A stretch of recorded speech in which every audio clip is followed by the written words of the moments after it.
Hello guys, this is your friend and we are back with a new fanfic. Which is what if Naruto tapped into Kyuubi's chakra during his fight with Haku Part 2. And if you enjoy this fanfic then please press the like button and subscribe to my channel for more fanfic like this. And now let's start the fanfic. Sasuke was mildly annoyed. No, he was actually very annoyed. Since he'd lost to Naruto the previous day, he'd been pondering the enigma that was this new and improved Dobi. First, he'd pulled out a technique used by another village, something he was sure the moron hadn't picked up just by seeing Zabuza perform it once. Then he'd exhibited a great amount of stealth and had actually managed to pull one over and humiliate him. I'm going to squeeze out the info about his new skills after or during this damn exam.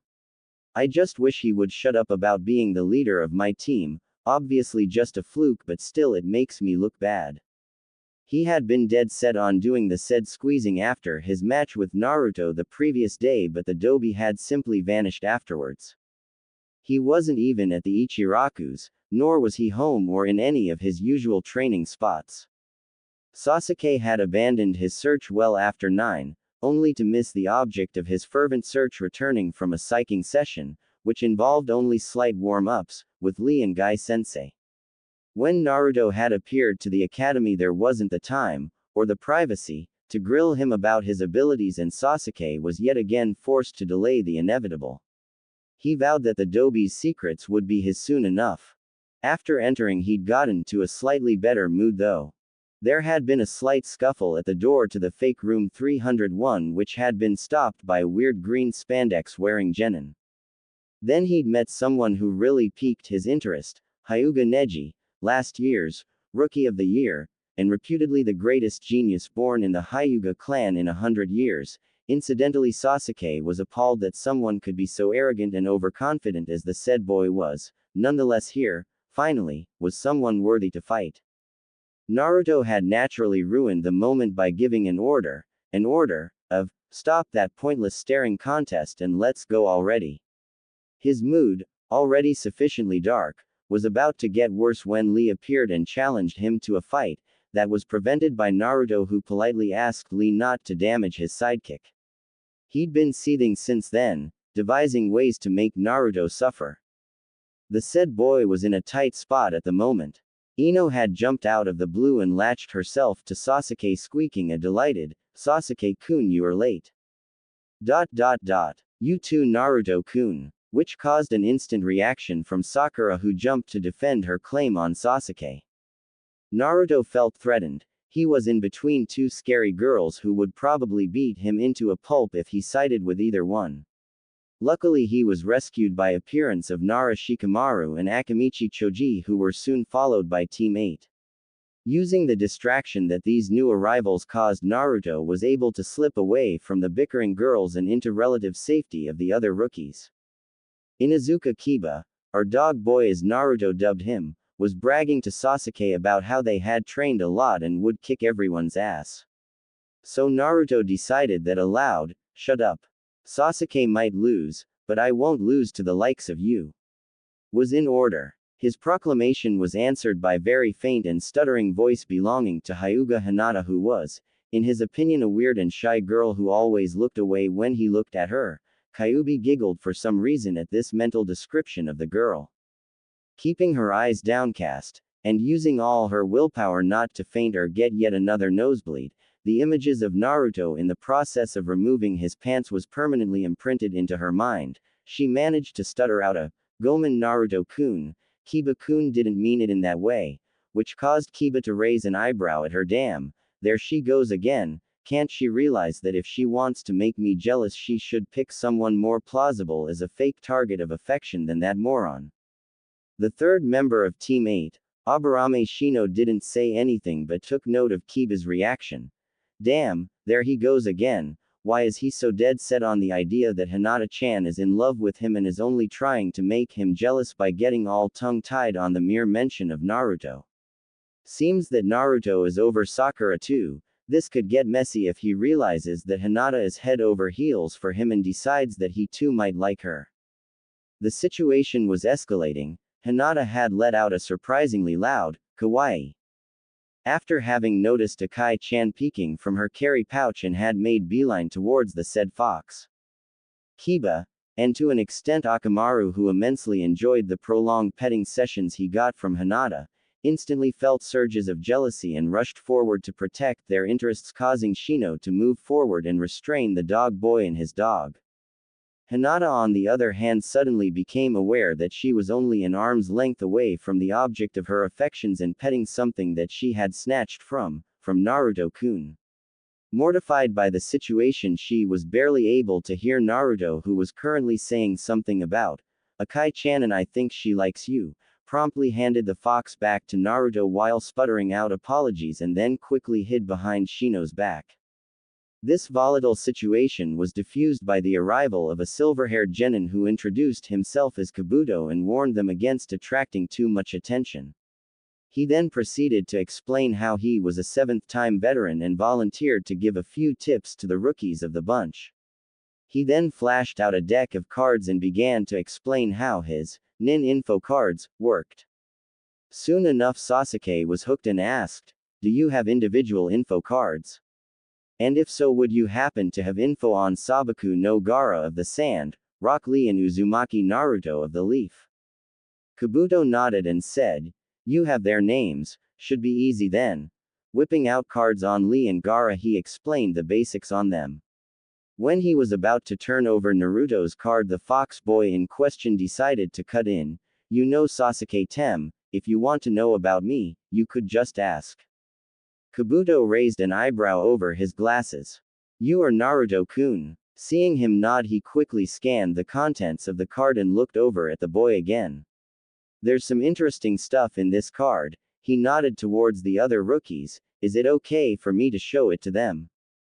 Naruto pondered for a moment. There could be stuff about Kyuubi there, though he doubted that.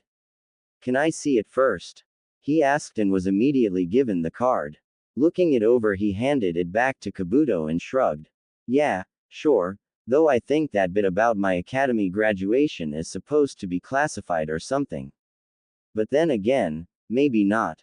This conversation had naturally piqued everyone's curiosity and they were now dying to see the card, especially Sasuke, who was ready to make a grab for the said card had Naruto declined to show it. Whipping the card around, Kabuto held it up for everyone to see. Uzumaki Naruto. Worst in his class in every subject. His graduation from the academy was rather unusual as well. After failing to produce a viable bunshin during the exam, he was tricked by a teacher to break into the Hokage Tower and steal a forbidden scroll of seals. He then saved another teacher and defeated the traitor using Kage Bunshin no Jutsu, a Junin-level technique that he'd mastered in space of few hours. Checking the card again for more info, he continued. After graduating, was placed into Genin Team 7. Mission record is D rank 19, B rank 1, A rank 1. While successfully completed A and B rank missions as a genin, that's fairly unusual. He stopped for a moment. According to my info, his taijutsu and ninjutsu are average at best and genjutsu below that. He hasn't been rated for those recently though, so it's hard to say. It also says here that he has recently activated a dormant bloodline limit which grants him enhanced senses. Not bad. Raising an eyebrow in surprise, he continued. Stamina and chakra are off the charts for a genin, probably somewhere between Chunin and Junin. Also, report from his teachers and Junin instructor states that he is loud. Flipping Naruto's card back into the deck, he looked back at the rookies who were more or less intimidated by the realization that they were in a serious situation and would be competing against the best the other villages would have to offer. Naruto had even begun to shake, making Kabuto think that maybe he wasn't so confident as he was reputed to be. Sakura was about to cheer him up when the blonde let loose a deafening, "My name is Uzumaki Naruto. I won't lose to you bastards." Followed by a loud, "You got that." And a delighted, "Ah, that felt great." This bold, others would describe it as suicidal, declaration caused a multitude of reactions. Gaara simply shrugged. He wasn't going to pick a fight with other Jinchuriki, and told his brother to shut up and stay away from Naruto. Neji scoffed when Lee pumped his fist in the air and declared something about the power of youth in Naruto in particular while Tenten simply shrugged. Kiba was sort of pissed for Naruto hogging the spotlight but decided that it would only make him look worse when he'd get his butt kicked later in the exam. As for the rest, Ino bonked Sakura on the head after she stated that Naruto is too stupid to be intimidated, and Hinata was simply blushing and twiddling her fingers while repeating Naruto-kun, so strong, brave, Naruto-kun, in her mind. Some punks from the hidden sound also took offense, whether it was from Naruto's challenging outburst or from stating that the hidden sound was a minor and insignificant village, and picked a fight with Kabuto, only to be interrupted by a poof of smoke and a loud, "Quiet down you worthless bastards." The smoke soon cleared revealing a group of Chunins led by a large, scarred man who introduced himself as Morino Ibiki, the head examiner for the first test. After everyone was seated Naruto heard a faint, he probably would have missed it was it not for his enhanced hearing, Naruto-kun, that caused him to turn to see a blushing Hinata, something which confused him to no end. The girl was acting like lovesick, albeit shy fangirl and that just didn't make any sense. "Let's do our best," came out in a stuttering voice to which Naruto replied with an absent nod. He was at the time trying to badger Kyuubi into helping with the test. Continuing his argument with the demon fox he, in an effort to get more comfortable as it was somewhat hot in the classroom, removed his vest causing, much to Kyuubi's amusement, a stifled gasp from blushing Hinata who quickly covered her nose with a handkerchief. On a related note, there were similar reactions from several other females who got a good view of Naruto in a revealing fishnet shirt. Not soon after Ibiki had explained the rules of the exam making Naruto sweat lightly from the intense killer intent that was flowing towards him from two distinct sources. Namely his teammates. After the exam begun Naruto quickly scanned the questions with Kyuubi, who after some coaxing had agreed to help, although Naruto couldn't for the life of him understand why Kyuubi would want to be called Q-chan the greatest scientific genius in the universe. Before agreeing to help, he shrugged it off as a probable, girl thing. The questions were hard, too hard for most genin and there was something weird about the 10th question. There's a catch here Kit, there's something about that 10th question, I'm most curious. Anyway you could just take a nap and we'll answer that last question correctly. Saves us the trouble of writing all sorts of complicated equations on the small amount of space allotted. With that and a small giggle Kyuubi was again immersed in her plan to make Naruto realize that Hinata had a crush on him, and dreaming about the power of grandchildren, with a combination of Byakugan and Naruto's demonic blood, she let out loose another barrage of giggles causing Naruto to wonder just what the hell was the damn fox plotting. He soon got bored though. Napping just wasn't an option when there was so much tension in the air. Not to mention that the killer intent he'd felt earlier had intensified when he had tried to take a nice nap. Deciding to be creative he began to doodle on the answer boxes, blissfully unaware that Hinata could see what he was doing with her Byakugan and was mortified by this carefree attitude. A soft whisper of, "Naruto-kun, you can look at my test," from his right side interrupted his doodling. Quickly glancing over he noticed a blushing, as per usual, Hinata who was holding out her test paper for him to see and whispering, "You can look at my answers, Naruto-kun." He quickly declined, hastened by the scratching of pens he heard from the watchdogs, explaining that he was just passing time until he got the last question and pointing out that she might get into trouble from helping him. He was confused by Hinata again though. No one had ever offered to do something like this for him. More he thought about it the louder Kyuubi's giggles, snorts and outright laughter got. The bastard fox obviously knew but didn't volunteer info. He went through a myriad of reasons but none of them seemed to fit. Maybe she was trying to set me up with false info or something, but that doesn't seem to me like something Hinata would do. Hey, maybe she's in love with me or something. Shaking his head in amusement he dismissed the idea as absurd and continued his artistic work. Some time and several abstract pieces of art later, the head examiner Morino Ibiki announced his do or die rule for the 10th question. Naruto tensed initially but soon relaxed as Kyuubi explained her theory of the question. Quite clever this human. I bet he's using this as a trick question to see who's willing to risk it all to continue. It might be enjoyable to talk with this one someday. He seems well versed in psychology. The now reassured Naruto raised his hand and then slammed it into the table yelling, "Don't underestimate me. I will not run, and even if I will remain genin forever I'll still become Hokage somehow. I'm not afraid."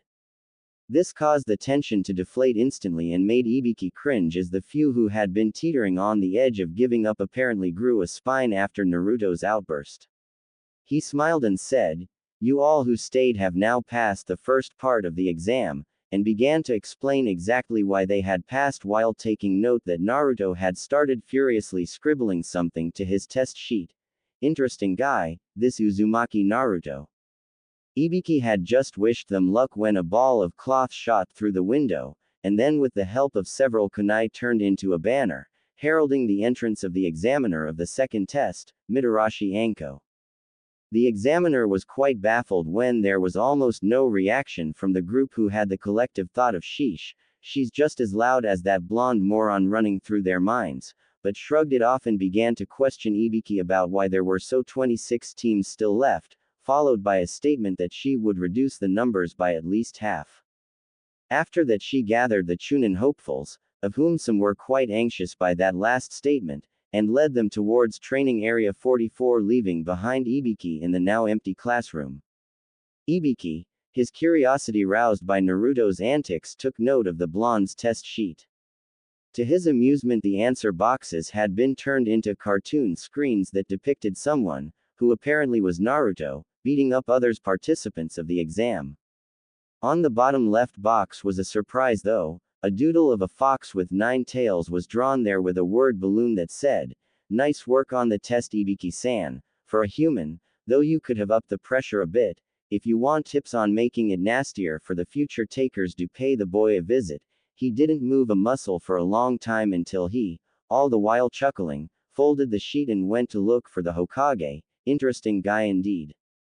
Near training area 44 or the Forest of Death, Anko was attempting to scare her charges only to be foiled by Naruto, who made a quite comic imitation of her Forest of Death introduction and, what was worse, caused amusement instead of trepidation among the genins.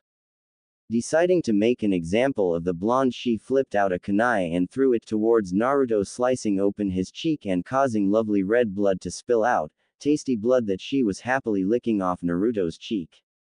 After having her kunai returned by a long-tongued ninja from the hidden grass, she remarked in a suitably cheery voice, "Looks like we have a lot bloodthirsty ones in the test. This should be fun." Succeeding in totally creeping most of the genins out, she began to give out consent forms.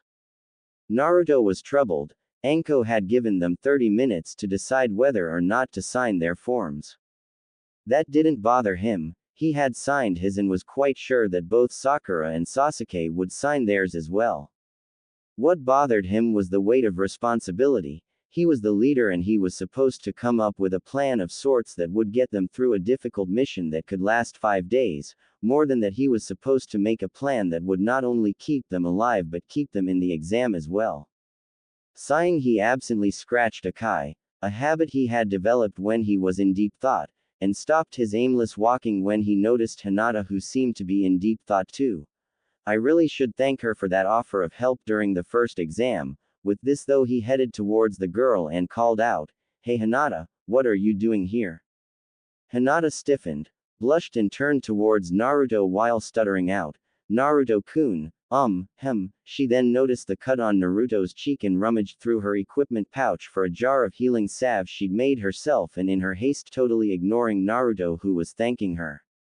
Much to Naruto's amazement, she then lifted the jar of salve while mumbling out a, "Anyo, here, salve, wound." "Huh, what's this? Healing salve for my cheek or something? Sheesh, there she goes again.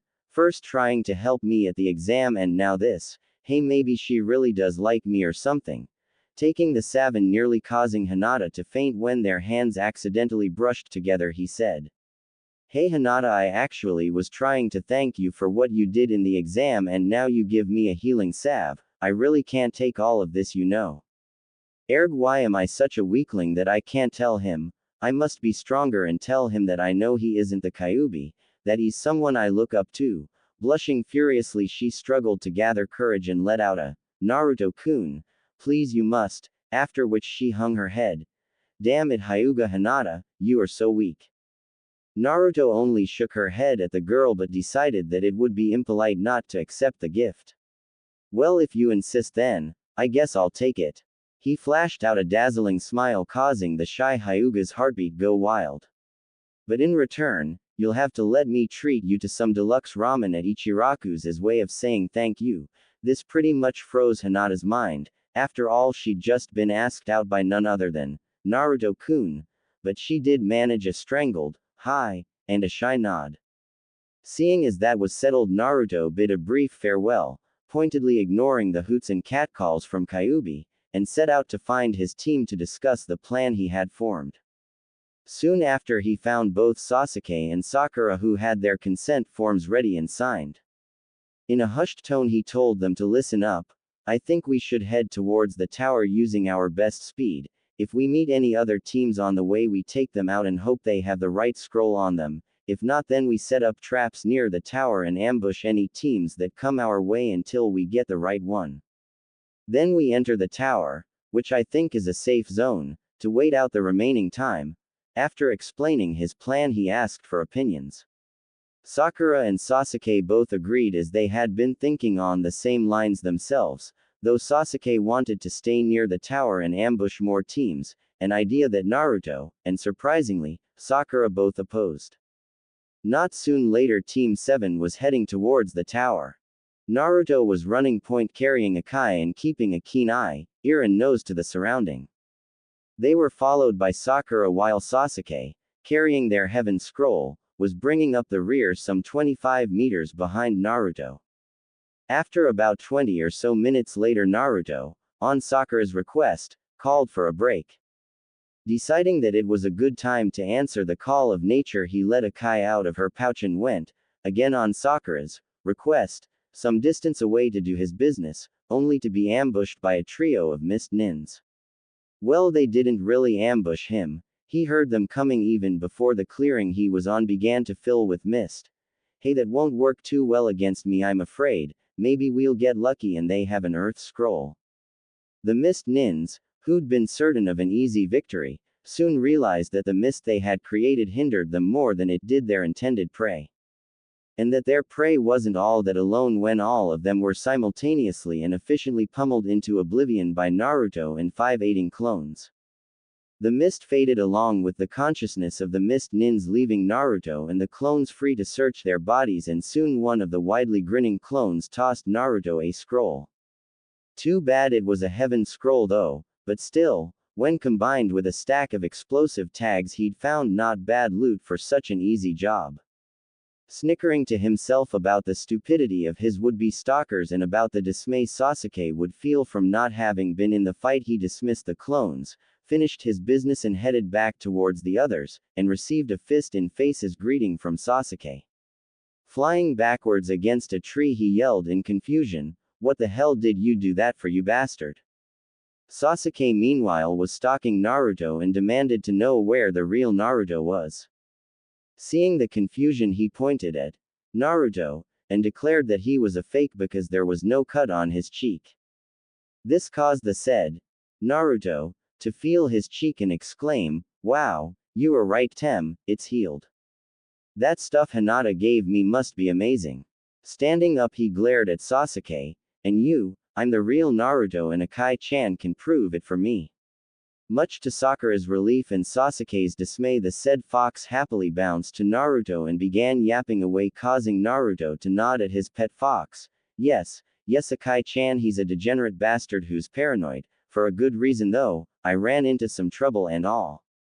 Naruto didn't have time to explain about the trouble he had been in as a violent gust of wind suddenly swept him off his feet and into the air.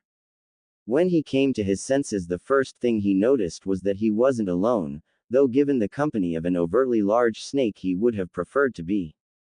The snake wasted no time in attacking, and while Naruto managed to dodge the initial attack, he wasn't able to avoid the tail and was subsequently swallowed. His discomfort at the thought of being eaten was heightened by a slight tingling of his skin that began immediately after he was swallowed into the snake's gullet, and Kyuubi's disdainful, "Kid, I seriously don't feel like turning into snake shit." Thinking for ways to get out from the snake's digestive tract, he thought about burning his way out with foxfire, but just as he was about to do so, he remembered something else, a mental image of him and Sasuke eating too much and then barfing. Several moments of silence followed before a muffled, "Take this." Kage Bunshin no Jutsu was heard, followed by the snake suffering a lethal overdose of Uzumaki Naruto. Sniffing himself in disgust, Naruto performed a set of hand seals to activate a low-level water jutsu that he used to douse himself with water. Sniffing himself again, he decided that the stench was bearable until he found his team and/or a stream, whichever came first. Meanwhile, Sakura and Akai-chan, who had found Sakura only minutes after the wind had hit, met with Sasuke, who was, judging from Akai's behavior, the real deal. They were at the moment following Akai towards the direction where Naruto had flown off to when they came face to face with the boy in question, only to go defensive when Akai began to growl furiously at the imposter. The dispelling henge revealed none other than the long-tongued ninja from the hidden grass. Annoying pet you got there. Belongs to the blonde loudmouth, does it not? Well, no matter. This only makes it more fun. The creepy ninja then pulled out an earth scroll, wrapped his freakish tongue around it, and of all things swallowed the scroll whole. Now, let's begin the battle for each other's scrolls, with our lives. They were struck down mercilessly, kunais stabbed into their skulls as they watched helplessly. Sasuke lost the contents of his stomach at the overwhelming fear. Struggling against it, he managed to pull out a kunai and in a final act of desperation plunge it into his own leg to distract himself from the fear. The last-ditch attempt worked too. He was able to pull Sakura out of harm's way. Pulling out the kunai that was still in his thigh, he silenced Sakura. Sakura, however, managed to free herself and scream out, "Sasuke-kun, snake!" just in time for them to evade the attacking reptile. Peppering the offending animal with shurikens, Sasuke landed panting, only to see its skin crack to reveal the, now even creepier, grass ninja, who instantly began to slither around a tree branch only to be stopped by a few well-placed shurikens.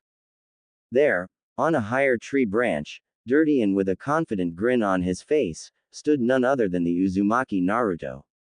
"Sorry for being late, guys, but I had a dinner engagement I couldn't talk my way out of." The grass nin sneered at this. "Looks like you successfully defeated my giant snake, Naruto-kun. Maybe you aren't as worthless as you initially look like." Naruto wasn't least bit intimidated. "So it was you, huh? Well, your snake ate something that didn't agree with his stomach, a severe case of indigestion, I'm afraid." He was about to goad the snake freak some more but was cut off by Sasuke, who decided to play politician and surrender their scroll to the grass nin. This didn't sit well with Naruto though, and he jumped to grab the scroll and punch Sasuke. "What the hell are you doing, you cowardly bastard? Just because you are too scared to fight doesn't mean you can do what the hell you want, and there's no guarantee that this freak would let us go even if you gave him the scroll." Sasuke was about to retort but was cut short from a chilling cackle that came from the grass nin. "You are correct, Naruto-kun. I have no need to let you go, seeing as I can easily kill you for the scroll." He began to leak out killing intent from his eyes again in an attempt to paralyze his victims, an attempt that worked on Sakura, Sasuke, and apparently Naruto, then again maybe not. Naruto was frozen, yes, but not because of fear. He was frozen because the eyes that stared him from the face of this grass nin were the same eyes that he'd seen in his dream, eyes he'd seen when the Sandaime had used a henge to transform into a likeness of Orochimaru. In a burst of primal rage, he dashed forward, only to be slammed towards a nearby tree by the tail of a snake that had suddenly appeared in a cloud of smoke. This didn't slow him down though. He wiped his mouth clean of blood, ran his tongue across the now menacing fangs that had formed, and grabbed half a dozen shurikens. Throwing them towards the snake summoner, who was smiling somewhat conceitedly, he yelled out, "Shuriken Kage Bunshin no Jutsu," turning the 6 shurikens into a hailstorm of 6 dozen shurikens. Orochimaru was no longer smiling. He had managed to dodge the shurikens, but they had effectively pummeled his summoned snake out of existence, and the brat was now stalking him in the eyes. Orochimaru, I will kill you. You set Kyuubi against Konoha, you bastard, and because of you I had to grow without parents. There was no mistaking it.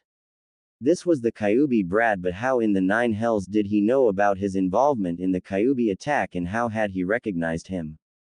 Orochimaru was again forced on the defensive when another 6 dozen shurikens came flying towards him.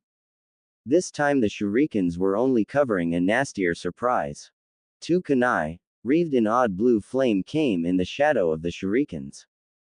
He managed to dodge one, but the other embedded itself in his left hand, causing the most excruciating pain he'd felt in some time.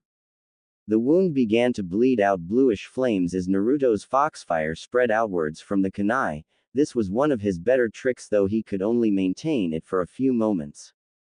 The foxfire suddenly blinked out of existence, leaving dumbfounded Orochimaru staring at his blackened hand, and more specifically the kunai itself and a familiar seal that was engraved into it.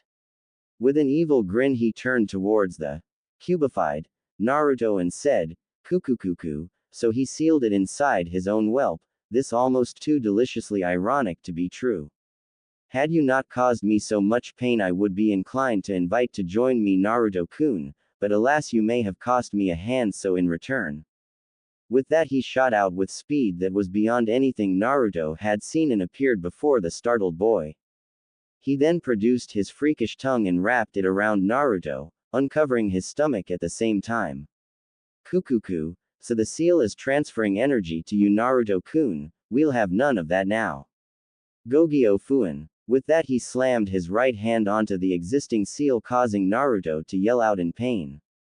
Then, after grabbing the heaven scroll, with a disdainful flick of his tongue he hurled the boy away and turned to the 2 remaining members of Team 7. Sakura, who had shaken herself from the fear, saw Naruto fall and threw a kunai which pinned the blonde into a tree. She began to yell to Sasuke and managed to spark some response from the petrified boy. Sasuke then began a furious battle with the miffed Orochimaru and was doing rather well against him, seeing how he was almost unable to use his left hand. He managed to trap Orochimaru with chakra strings and then burn off his face, only to be again immobilized by him. Before leaving he bit Sasuke on the neck and said, "Sasuke-kun will seek me out, to seek power and to become strong like Naruto-kun, it's not like he can otherwise."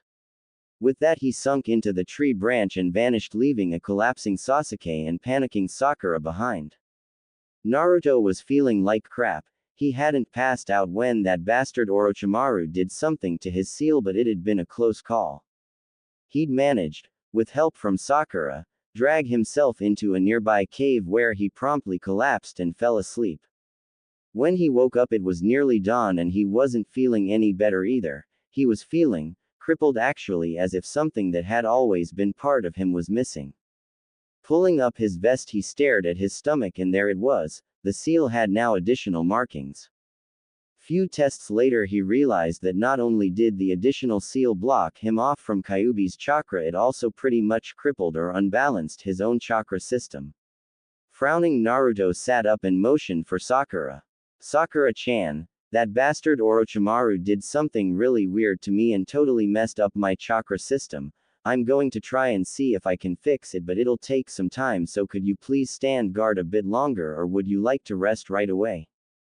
Sakura, who was relieved beyond words, quickly nodded. "It's my turn to be useful, so try and fix yourself up if you can, but don't take too long though, it's been a long night."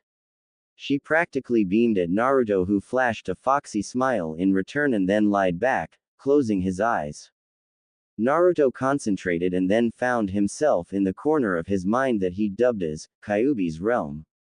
Earlier he had, following a request and instructions from Kyuubi, modified the surroundings from dank sewer into a sunny forest meadow with a small pond and a lively stream, and turned the cage that bound Kyuubi into a cutesy collar. Looking about he saw no sign of Kyuubi, but there was a dome of red and black energy near the stream. Making his way to the dome he could see Kyuubi frantically pacing inside the dome, She stopped her pacing on the instant that she noticed Naruto and obviously tried to yell at the boy. Naruto was relieved too, she wasn't dead at least, but soon grew frustrated when they couldn't communicate. No sound passed through the dome and he really couldn't make out Kyuubi's weird sign language, so he only pointed at the new seal and then signed something he hoped Kyuubi would understand as, "I'll try and get help," and turned to leave. Naruto snapped back into the real world only to see Sasuke, covered with what appeared to be moving flame-like tattoos and feeling really off, brutally breaking the arms of a sound nin. He really didn't quite understand what the hell was happening. This wasn't Sasuke, was it? He also took note of Team 10 and Lee, who was laying sprawled on the ground. What the hell happened? Why is thick brows hurt and what's wrong with Sasuke Tem? He stood up groaning while warily watching the sound nin leader leave an earth scroll on the ground. Yo, what the hell is going on here? He immediately regretted asking when Sakura and Ino both launched into a heated explanation about Sasuke-kun's heroics. Sighing, he leaned over to Shikamaru, who in a low tone summed up the events for him. So basically, those sound guys beat up Lee and then you guys and then Sasuke did his thing. He scratched his head. Well, now that we have both scrolls, we'll just head out to the tower. It shouldn't be too far. He checked the position of the sun. We should be there before midday. Sasuke scoffed at this. Dobi, we only have one scroll. He then tossed a calculative glance at the Ino Shika Cho trio, making them sweat slightly. Before he could even suggest that they take the scroll from Team 10, Naruto fished out another heaven scroll and said, "We have both scrolls, Sasuke, though not thanks to you. What the hell were you thinking anyway, trying to give our scroll away to that bastard Orochimaru?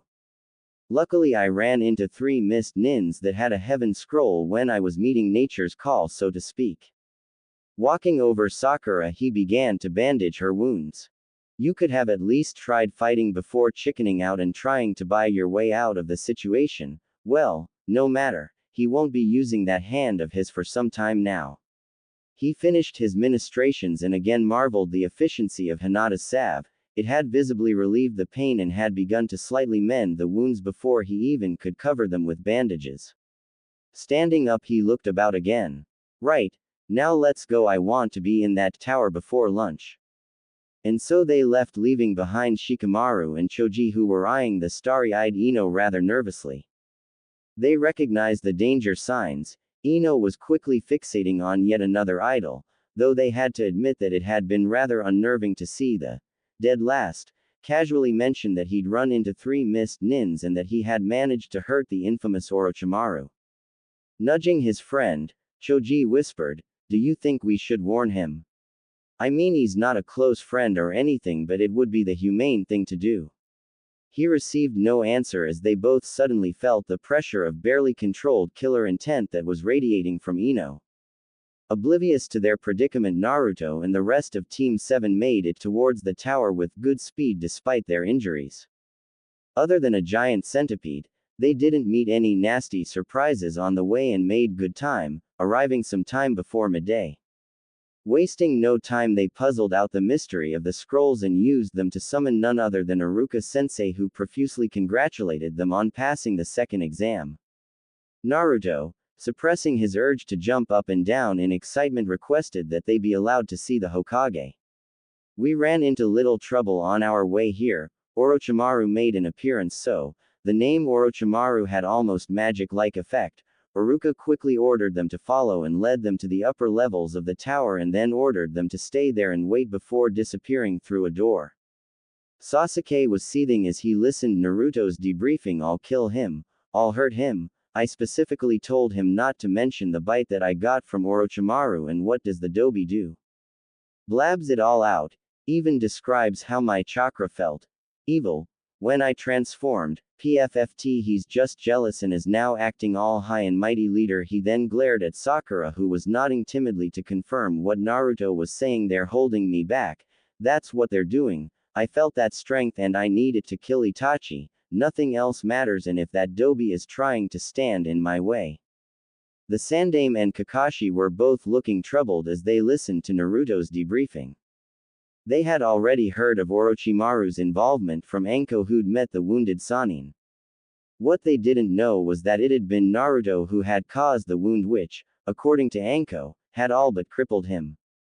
They exchanged worried glances when Naruto mentioned the seal that was placed on his stomach in the bite on Sasuke. Finally, after the debriefing was over, the old man spoke. Kakashi, I trust you can perform a Fujihoin to take care of Sasuke's problem while I'll remove the seal placed on Naruto. Dismissing Kakashi along with Sasuke and Sakura, he then turned to Naruto. Now Naruto, lift up your shirt and I'll fix you right up. Naruto was again feeling great. He had a belly full of food, and what was best, the quarters they were given came with complete bathing facilities.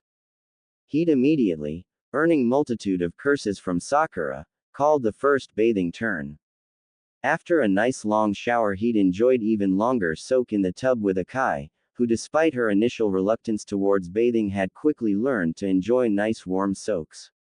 He had washed his clothing too and was now wearing clean and, thanks to clever use of foxfire, mostly dry clothing. Only thing that was bugging him was the sulking Sasuke, who kept glaring at him with murder in his eyes. He shrugged and decided that it was time to go for a walk, let Sakura-chan deal with that grouch. He was happy to note that the area meant for the participants of the exams was large, not to mention a strict, no fighting, zone, with open-air balconies to that gave a good view of the forest and a multitude of rooms with training equipment ranging from dumbbells to training dummies. Feeling still bit worn out from the whole Forest of Death episode, he decided that a nice relaxing napping session on one of the balconies would be a good idea. I won't be caught making fun of that name again though, Forest of Death indeed, so he headed to one of the balconies. 1 hour later, he was still resting comfortably on a chair with Akai-chan curled up in a ball on top of his chest. He was currently idly fingering the jar of salve he'd gotten from Hinata. Man, this stuff was great. I wonder if Hinata even realizes how much this helped me. Hope she makes it through the forest though. Even without Orochimaru it was though going. Seeing her, Naruto Nichin looking thoughtful and fingering the jar given to him by that nice girl, Akai decided to start a conversation. Hinata was walking around the tower hoping to find Naruto. She really didn't know if she would have the courage to say anything again, but maybe Naruto would at least notice her and confirm that she hadn't dreamed the part where he'd asked her out on a date. Well, not a date really, we'll just be eating ramen together. Oh my god, that sounds so much like a date.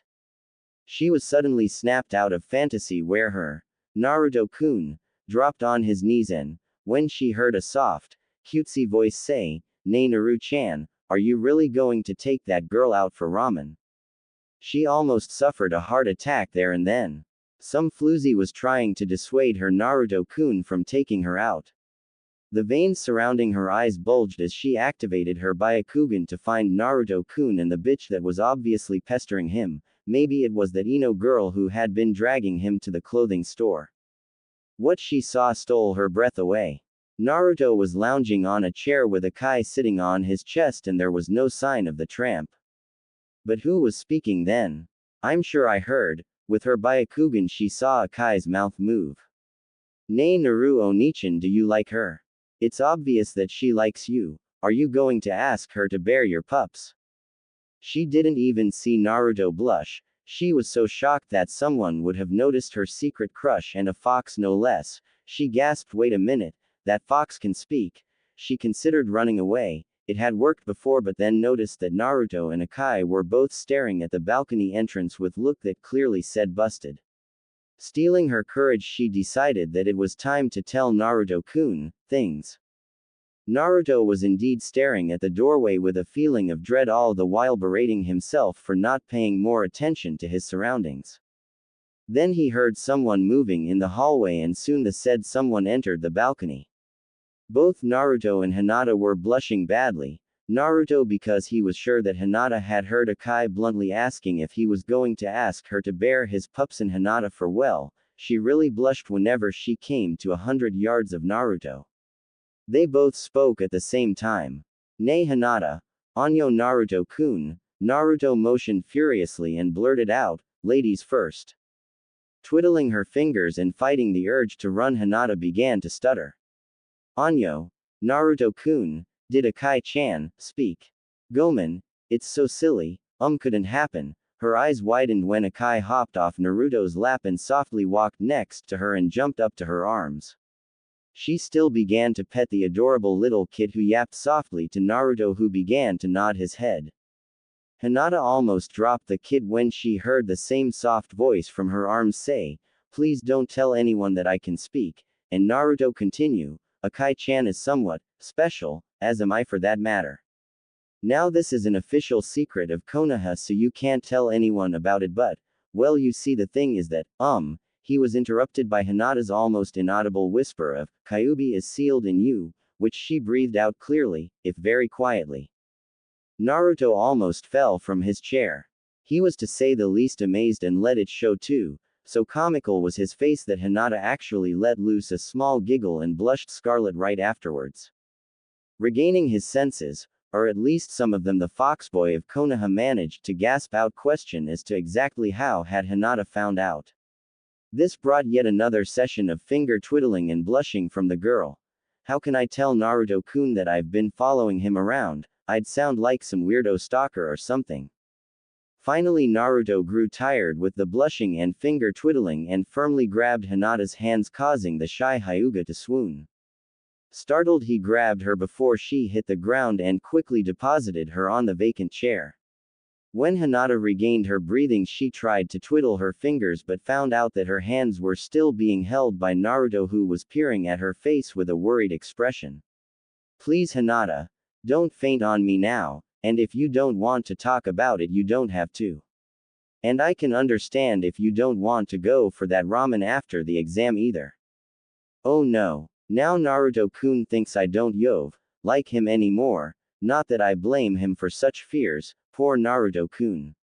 She, yet again, noticed that she couldn't poke her fingers together, so gathering her courage she stuttered, "Gomen, Naruto-kun, I didn't mean, I mean I don't care and I'd like to be your friend." Now she really would have liked to say girlfriend, instead of just friend, but as always her courage failed her. At least I'll be his friend, and maybe, just maybe, she suddenly saw it in her mind's eye. They were practicing together and she tripped and Naruto-kun was there to catch her, their faces almost touching. She could almost hear him saying, "Hinata, Hinata, hey Hinata." She snapped out of the daydream to see Naruto waving one hand before her face. She blinked, then mournfully realized that Naruto had let go of her hand. "Gomen, Naruto-kun, I spaced out." She blushed again, realizing how close Naruto was and how confused he looked. "Anyo, I saw you telling the Hokage's grandson about the thing, and Kurenai-sensei has been teaching me how to lip read, so I found out, and then I ran away because I was shocked." Gomen, she hung her head at yet another admission of her weakness. Naruto didn't know what to do or say. Obviously Hinata felt bad for being shocked when she found out. To further add to his confusion, he was now face to face with the only person of his own age group that knew his secret, and yet she didn't want to scream or hate him but to be his friend. He decided to do as Kyuubi instructed and gently lifted Hinata's chin upwards till she was looking him in the eyes. He then flashed his wide smile at her and said, "Hey, don't worry about that, Hinata. It's not like being shocked over something like that is bad or anything, and you aren't running away screaming either. But I have tons to tell you if you have the time." Badly blushing Hinata could only nod, and so Naruto launched into a long and amazing tale. Before Naruto, who was eagerly explaining everything that had happened since Wave Country, or Hinata, who was just as eager to hear about the exploits of her one and only love interest, noticed it was getting dark and Hinata's teammates, at Kiba's insistence, had come looking for her. Kiba naturally was furious when he saw what he considered his girl, and the stupid moron Naruto in such an intimate setting. It actually looked somewhat suspicious, a boy and a girl sitting side by side on a balcony that was facing a forest, and there was a sunset too. Luckily Shino, who said he wanted to stay outside for a moment, was there to prevent any bloodshed. Shyly waving goodbye, Hinata followed Kiba back inside with a happy bounce, Her Naruto-kun had been eagerly talking to her of all people. She blushed again and shot a last parting glance towards Naruto, who was still standing outside with Shino. Shino simply stood there watching. He didn't move or speak, and soon Naruto became uncomfortable under the silent eyes. He was just about to leave when Shino spoke up. So it was because of Kyuubi that we were all told to stay away from you. Sometimes we do stupid things out of fear. Did you know that I too grew up without friends because I'm of the Aburame clan? No one wanted to play with the icky bug boy. Still, I have to hand it to you. You had it much harder than I did. I at least had family. For the second time today, Naruto was not believing his ears. How many damn people know already? I mean, do I carry a sign that says, Kyuubi is sealed inside, please be quiet, or something? Sighing, he sat down and asked. And just how did you find out? And why are you telling me this? The bug user just shrugged. I have a bug placed on both of my teammates, and that bug just relayed it all to me, and I'm telling you because I don't think that you are a monster either. He turned to leave. Oh, and Kiba is in love with Hinata, who is in love with you, so watch your step. I'll try to keep him on a leash, so to speak, but you probably should avoid letting him see the two of you like he did today. It looked rather intimate. And if you are not going to act on this information, please let Hinata down easily. She really cares about you. With that, he left a stunned Naruto on the balcony. When he saw Hinata the next day, he made no mention of what Shino had told him. Hell, he wasn't even sure about how he felt about something like that himself. It wasn't unpleasant to think that someone loved you, but still, oh well, his ramen date with Hinata was still on, so he had plenty of time to think about it, and right now he needed to focus on the exam. Instead of talking about any romantic stuff, Naruto managed to coax Hinata into a nice sparring session, and was surprised with the level of skill she exhibited, and even more so when she apologized for not being better. For the next few days he regularly sparred with Hinata, and at her insistence, after she finally mustered the courage, told her more about his life. They'd gotten into a point where Hinata actually managed to speak without much of a stutter, albeit in a very tiny voice, and only blushed, stuttered noticeably, and or poked her fingers when her eyes met Naruto's.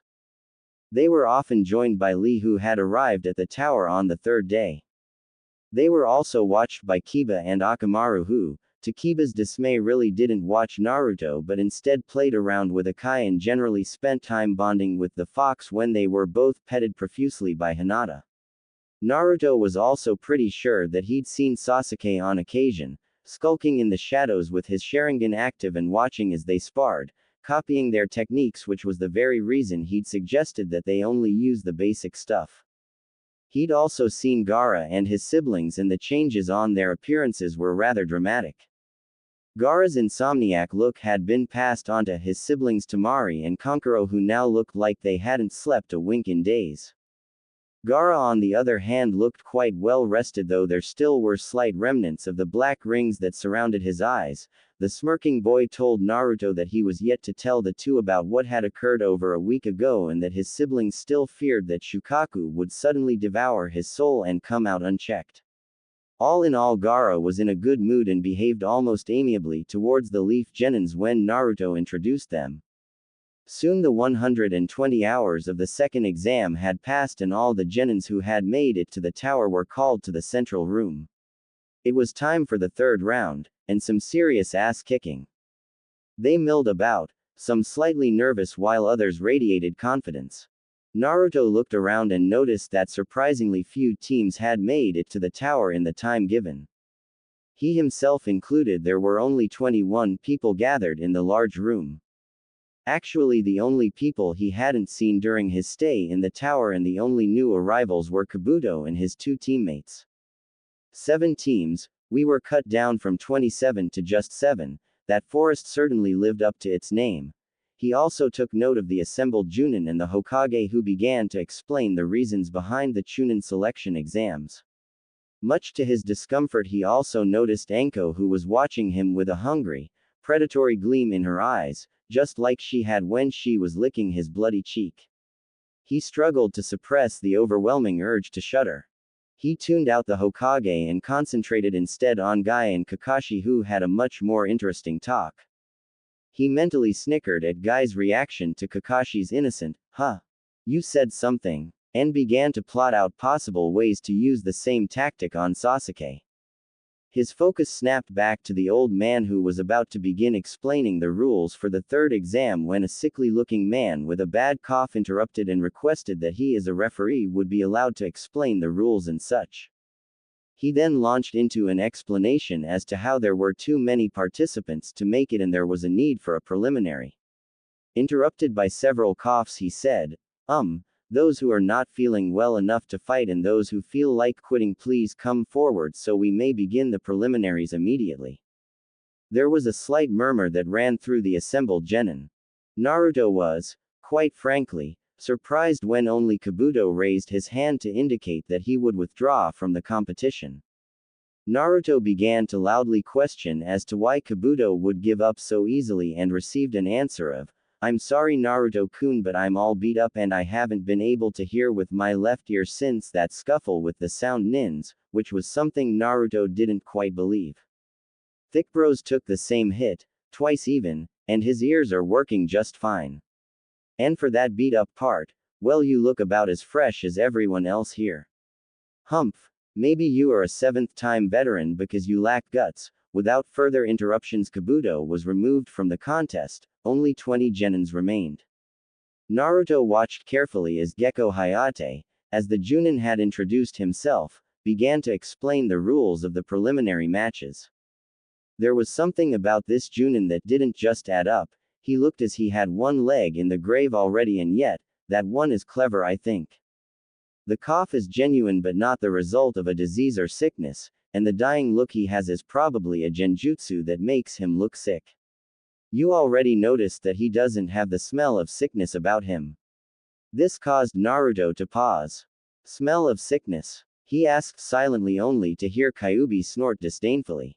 You will understand when you visit a hospital. Anyway, enough of this kid or you will miss the fun rules like, there are no rules, and such. He began to shiver with anticipation, like so many others, while some shivered in trepidation, when the scoreboard that would decide the matches began to roll through names. Naruto felt mildly annoyed that it had to be Sasuke Tem who got to fight in the first match. Hayate coughed. The first fight is between Akado Yoroi and Uchiha Sasuke. Are the contestants ready?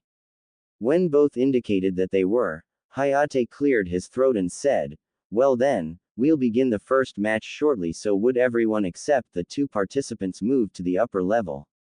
As everyone began to walk towards the stairs, Kakashi brushed behind Sasuke and whispered, Sasuke, remember that your own will is what partially keeps Orochimaru's curse in check.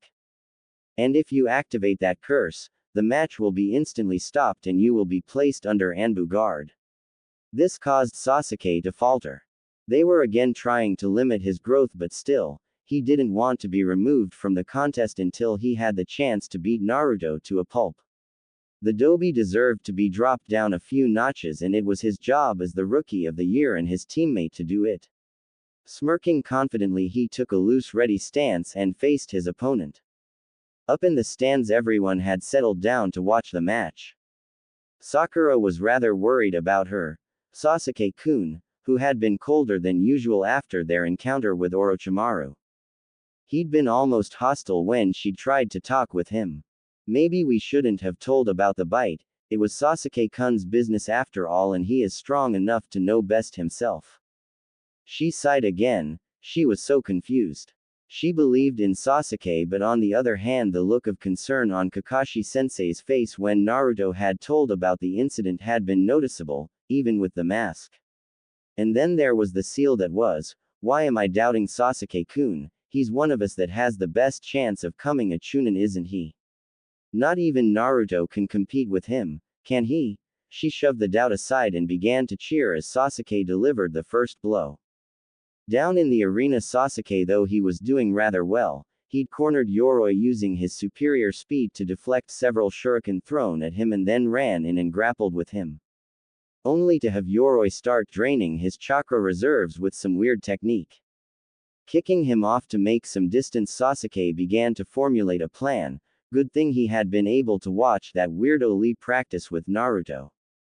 Flashing through several hand seals he performed Kaden, Hosenka no Jutsu, Fire Style, Phoenix Flower Technique, and tossed in a few shurikens while blowing the small balls of flame towards Yoroi. Using the opportunity to attack the now distracted man, he quickly ducked under his guard and sent him flying with a swift kick to the chin. He then pushed himself up into air and under Yoroi's shadow and delivered a swift spin kick that Yoroi was able to block. Undaunted, he spun again and this time punched Yoroi and then punched him again, launching the genin towards the floor below. Just as they were about to land, Sasuke delivered a final spin kick and yelled out the name of his new attack, Shishi Renden. Lion Combo. Blood spurted from Yoroi's mouth as Sasuke stood up and dusted himself off and turned to flash a satisfied smirk towards Naruto.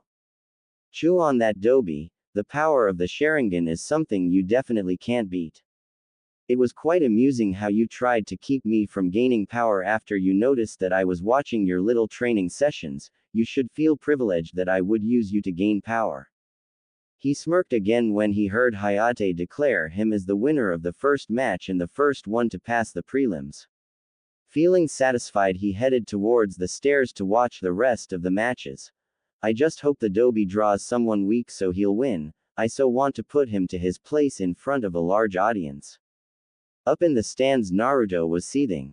So Sasuke Tem had been able to copy Lee's prized technique before Naruto had noticed him skulking about.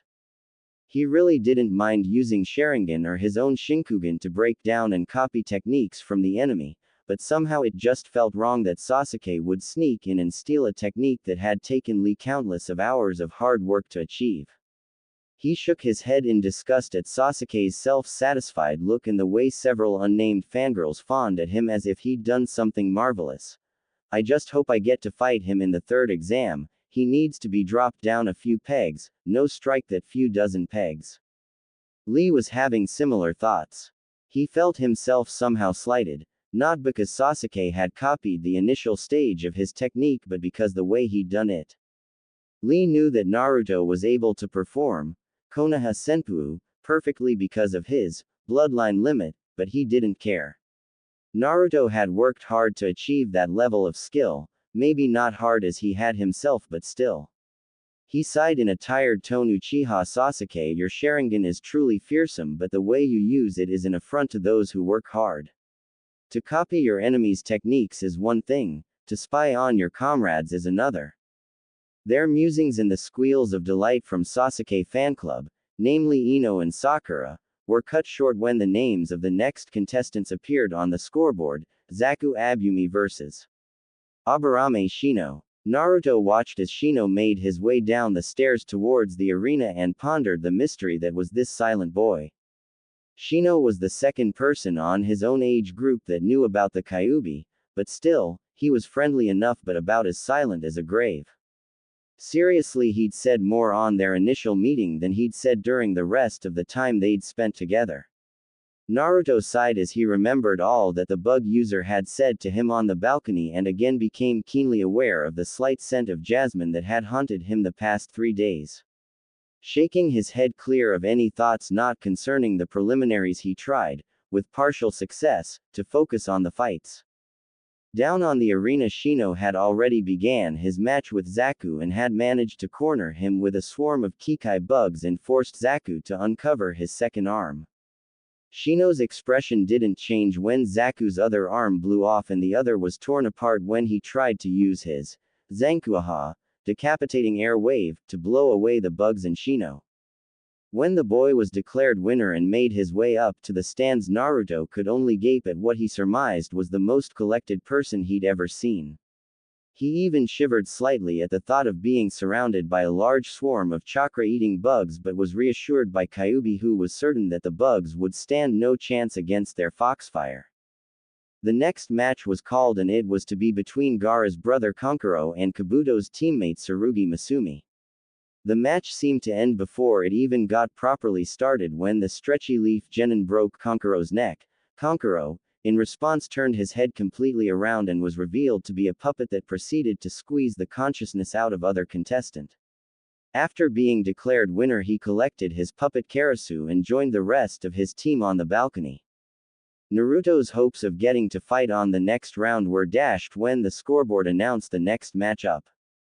He raised an eyebrow when he read the names of Haruno Sakura and Yamanaka Ino on the board. Two of the scariest girls I know. I wonder if Sakura-chan is able to win against Ino. The girls in question were descending the stairs together, all the while staring lightning bolts at each other. The fight was a long one. They exchanged blow for blow, insult for insult, until finally Ino caught Sakura with her Shintenshin no Jutsu, mind-body switch technique, only to be foiled by the raging inner Sakura, who, because of Naruto's cheers, reared her very scary head and forced Ino, to everyone's amazement, out from Sakura's mind. By now both Sakura and Ino were exhausted and both decided to make a last-ditch attempt to beat the other down. They both succeeded in quite a dramatic double KO. While Naruto and Team 10 were making checkups on Sakura and Ino, Lee was pumping his fists in the air, cheering wildly at Tenten, who was matched up against Temari. Despite the sheer volume of both cheers and throwing weapons summoned, Tenten was losing badly against the blonde Kunoichi from Sunagakur. After a spectacular shower of sharp projectiles got yet again deflected, Temari seemed simply to vanish, only to reappear and create a miniature tornado that trapped poor Tenten in it. The fight ended when Temari caught the falling girl with her folded fan, making her back arch into an unhealthy angle. After she was declared winner, Temari threw Tenten towards a wall, only to have her caught by Lee, who jumped to grab his fallen teammate.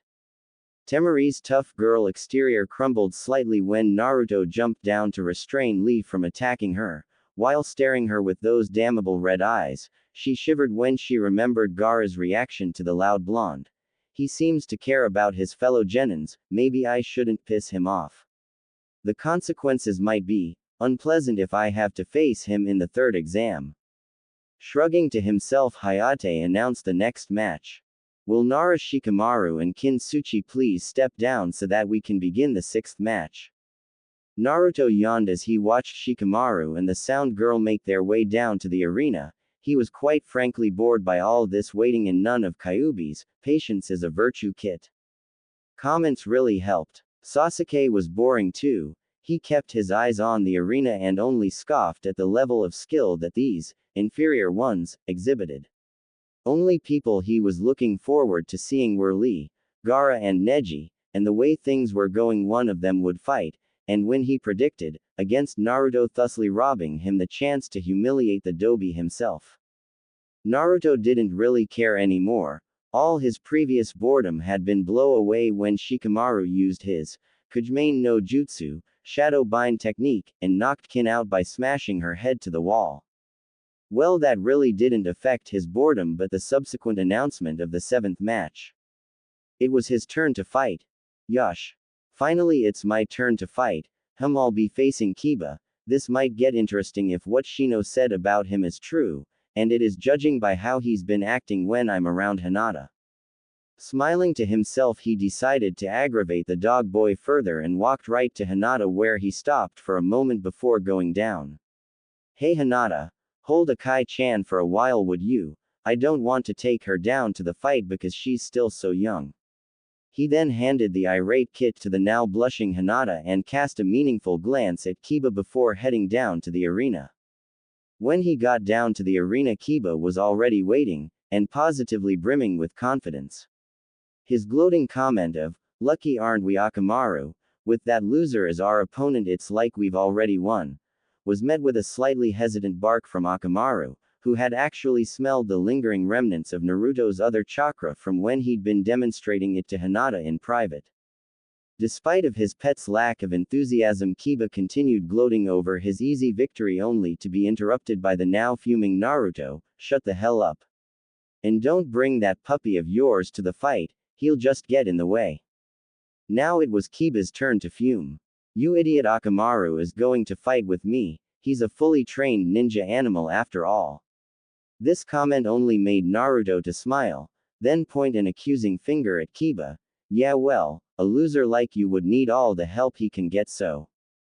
Kiba was now beyond furious. Here was the guy who'd been the laughing stock of the academy, standing before him acting all though. And to add to the incentive to beat him up real bad was the fact that he'd begun to suspect that Hinata-chan might actually like the dork for real. He ordered Akamaru to stand down and said, "Ha, acting all though are you? I'll fight you alone, and because I feel bad for you I'll even end it with one hit." His confidence grew with every word until he noticed that Naruto didn't seem to be least bit affected and that his eyes turned from their usual blue to rather unnerving crimson. Shrugging it off as some weird intimidation trick or whatever, he made a few hand seals and whispered, "Giju Ninpu, Shikyaku no Jutsu. Beast mimicry, 4 legs." He then fell on all fours and with amazing speed leapt towards Naruto, who had almost no time to react, and slammed his elbow in the blonde's gut, hurling him backwards like a sack of potatoes. Smirking, he stood up and said, "He won't be getting up anytime soon, Mr. Examiner." While eyeing the spectators and their reactions. To his dismay, Hinata was looking somewhat sad, and while he could hear Shikamaru's, "Just as I thought," something drew his attention back to Hinata's now happy face. Kiba too began to smile. Obviously Hinata had noticed that Naruto was nothing loser and not worth anyone's, least of all her, time. This fantasy was proven wrong by determined, "Don't underestimate me, dog boy." Coming from his downed victim who was supposed to be out cold. Naruto was standing there staring at Kiba, who had shock written on his face. "Damn, that hurt. He hits like a damn jackhammer. And he's fast too." Grinning confidently to Kiba, who was now telling him to drop the tough guy act, he wiped some blood from the corner of his mouth and said, "I just let you hit me to test your strength. It was pretty pathetic, so really it's you who should drop the tough guy act. You know, use your puppy too or whatever." Naruto watched as his words hit home, making Kiba quiver with rage, and then fell into a defensive stance. Kiba held the speed advantage unless he were to drop the genjutsu from his bracers, and that was something he wanted to keep a secret as long as possible. Kiba meanwhile had formulated a plan. Grabbing few smoke bombs, he yelled at Akamaru and charged. Naruto watched the approaching pair carefully. "Smoke bombs? Hey, this should be interesting soon enough." Kiba got into range and threw the small orbs, causing a large cloud of smoke to obscure the area. Inside the smoke, Naruto was easily dodging the first few attacks that came his way. "This is too easy. I would be beaten up badly if it wasn't for my senses though, but still, where's that damn mutt?" Soon enough he had a fix on Akamaru's location and a pretty good idea on Kiba's plan. Deciding to play along, he dashed out of the smoke towards the waiting dog. Several barks, yells of pain, and general sounds of combat later, the smoke cleared to reveal an unconscious Naruto and Akamaru, who was happily wagging his tail. Kiba let out a yell of victory and extended his arms to welcome the ecstatic dog, only to have the said animal sink its rather sharp teeth into his arm. His confusion was escalated when Akamaru said in a cheery voice, "You fell for it," and then growled loudly as he poofed into smiling Naruto, who immediately began to spit out in disgust. "Blech, gross Kiba, don't you ever wash that coat of yours, sheesh, tastes like a rotten dog." Up in the stands everyone was watching in stunned silence. Asuma and Kurenai, the Junin instructors of teams 8 and 10, were both thinking, "What the hell did you do to that boy, the dead last of the academy, Kakashi?" The Junins weren't the only ones impressed though, and their thoughts were best summarized by Hinata's very quiet, "Naruto-kun, you're great." Even though it was all buried under Sakura's very loud, "You're great, Naruto." Sasuke just scoffed at the cheap tricks Naruto was pulling, while Neji found it mildly amusing that Naruto had the gall to complain about taste after biting someone. Back at the arena, Kiba tossed a soldier pill to Akamaru, who was being held by Naruto's clone. The small, white and harmless-looking dog suddenly turned into a red and definitely lot less harmless-looking beast that, after effectively destroying the clone holding him, jumped on Kiba's back. Several hand seals later, Kiba yelled, "Giju Ninpu Jujin Bunshin. Beast mimicry, beast-human clone, causing them both to be covered in smoke. Naruto's eyes narrowed and he pulled into even tighter defensive stance, when the smoke cleared, revealing two identical beast Kibas that immediately charged forward. He was in a tight spot and he knew it, dodging and parrying blows that rained from Kiba, and the Kiba-like Akamaru Naruto was forced into a position where he was vulnerable. Smelling victory, Kiba and Akamaru charged forward while Kiba yelled, "Gatsuga!" double piercing fang, and both of them turned into veritable drills that both hit Naruto dead on. The blonde in question fell to the ground with an audible thud. "You always go on and on about becoming the Hokage. Well, I'll tell you something, a loser like you can never be Hokage, but hey, don't feel bad, I'll become the Hokage for you." Turning towards the referee, he continued, "He's finished, no way in hell." He never got the chance to finish what he was about to say when Naruto, who was sprawled on the floor, stood up shakily and flashed a confident grin. "If you are going to compete with me for the title of the Hokage, you should know that you'll be the underdog." Pulling himself to yet another defensive stance, he dodged the Gatsuga again. "He's getting careless, there was no preparation this time, and now that I've seen that one, I won't fall for it again. I'm still at a disadvantage though, I need to get rid of the damn mud, but how?" He smiled deviously while dodging yet another Gatsuga attack and formed a few hand seals to perform a henge that made him an exact Kiba look-alike. Kiba sniffed the air tentatively. There were two exact copies of himself, but he still had the advantage. There, that one smelled strongly of fox. He swung his fist with all his might and connected squarely at the fake, causing him to fly backwards and land in a roll. There was a puff of smoke that revealed Akamaru. Eyes widening, he turned around in a rush and smashed his fist into what had to be Naruto, only to see the Jujin Bunshin dissolve into an unconscious Akamaru. Turning around totally baffled, he was rewarded with a sight of cloud of smoke that cleared to reveal a grinning blonde who said in a taunting voice, "Think before using a jutsu or it will be used against you. And when in doubt, trust your nose, ne Kiba-kun. Or should I call you Baka-kun?" Up in the balcony, Kakashi sweat dropped. He certainly is something else, using my lines like that. Well, at least he pissed him off. Kiba was livid. The class failure that was supposed to be a pushover had foiled him in every turn. Forcing himself to calm down by biting his own hand, he began to plan a strategy.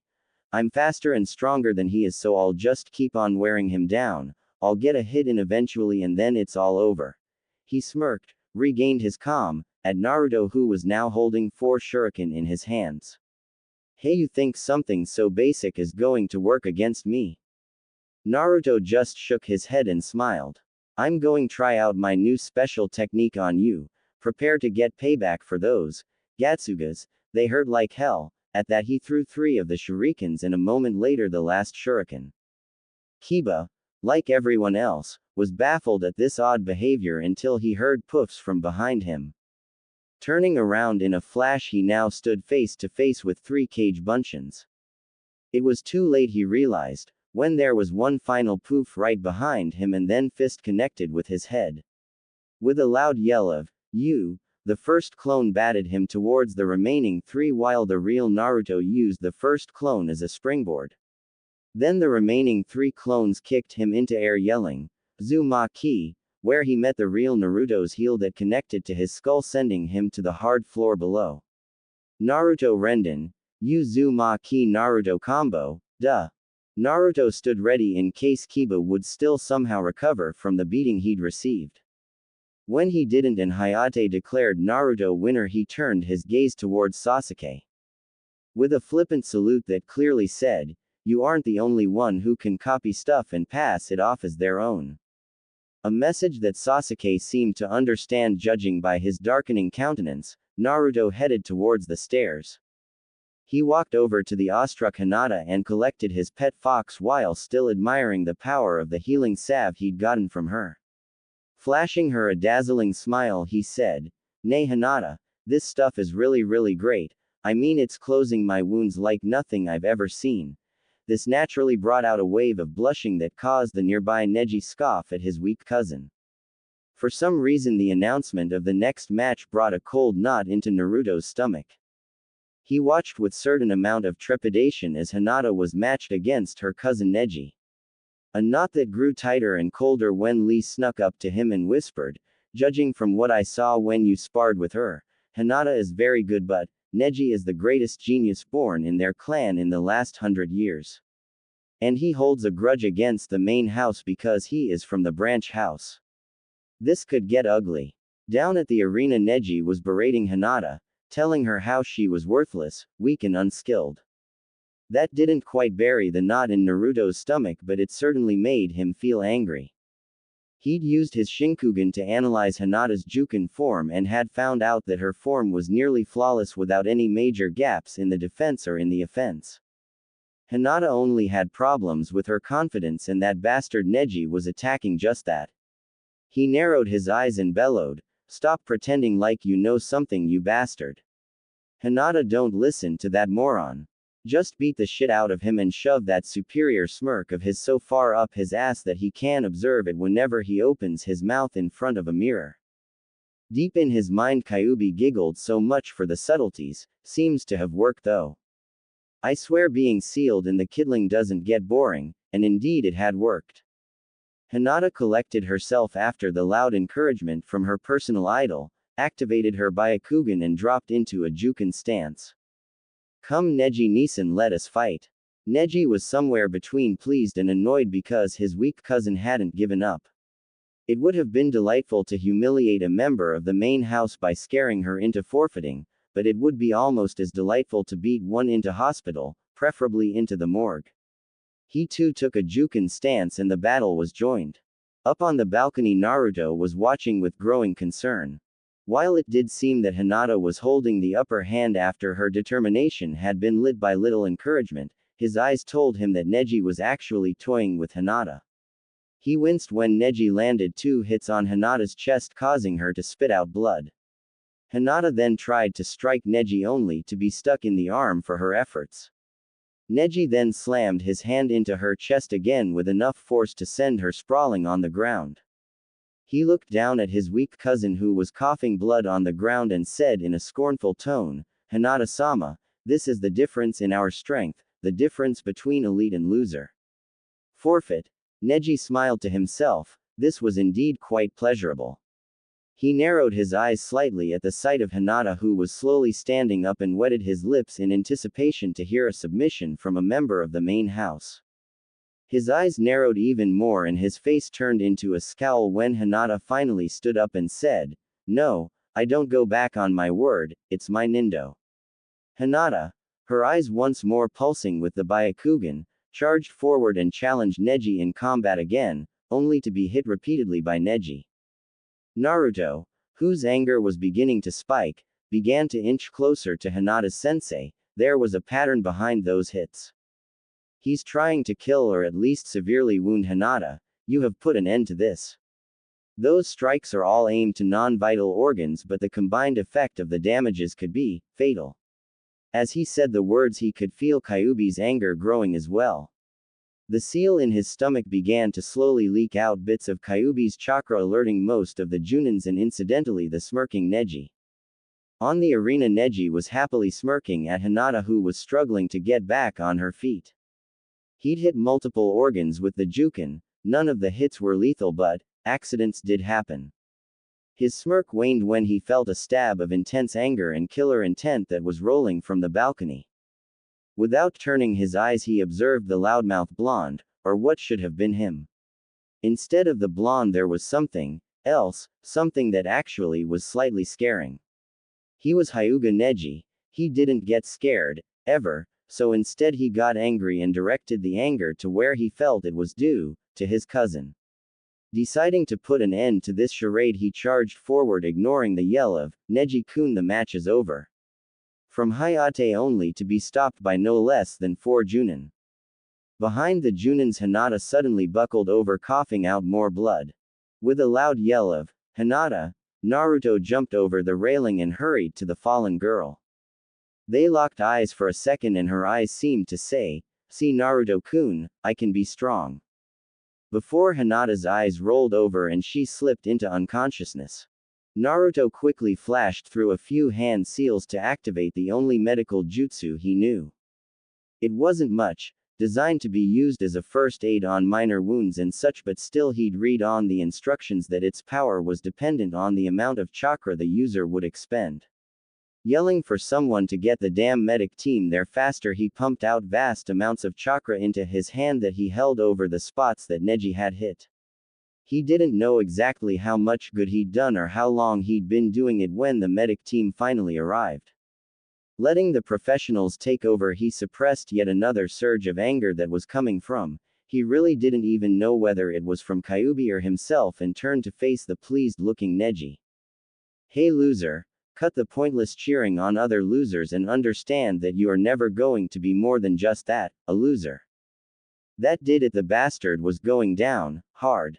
Naruto began to rush towards Neji only to be intercepted by Lee. "Naruto-kun, I understand why you would want to beat him up." He made a face towards the still smirking Hyuga, "and I completely agree with you, but still you should wait till you get a chance to fight him in a match, not in a brawl like this." Sensing that Naruto had calmed somewhat, he let go of the blonde. "And I too want to fight Neji, Naruto-kun, but should you be his opponent in the finals, there will be no hard feelings. It would somehow be more fitting should it be you." Naruto stared at Neji, his eyes never leaving him. He reached down to a pool of blood that was on the ground. Bringing his bloody hand up to eye level, he channeled chakra into his fingernails, making them grow into claws, and then made a fist, causing Hinata's blood and the blood that was flowing from his punctured palm to drip on the ground. "You are going down."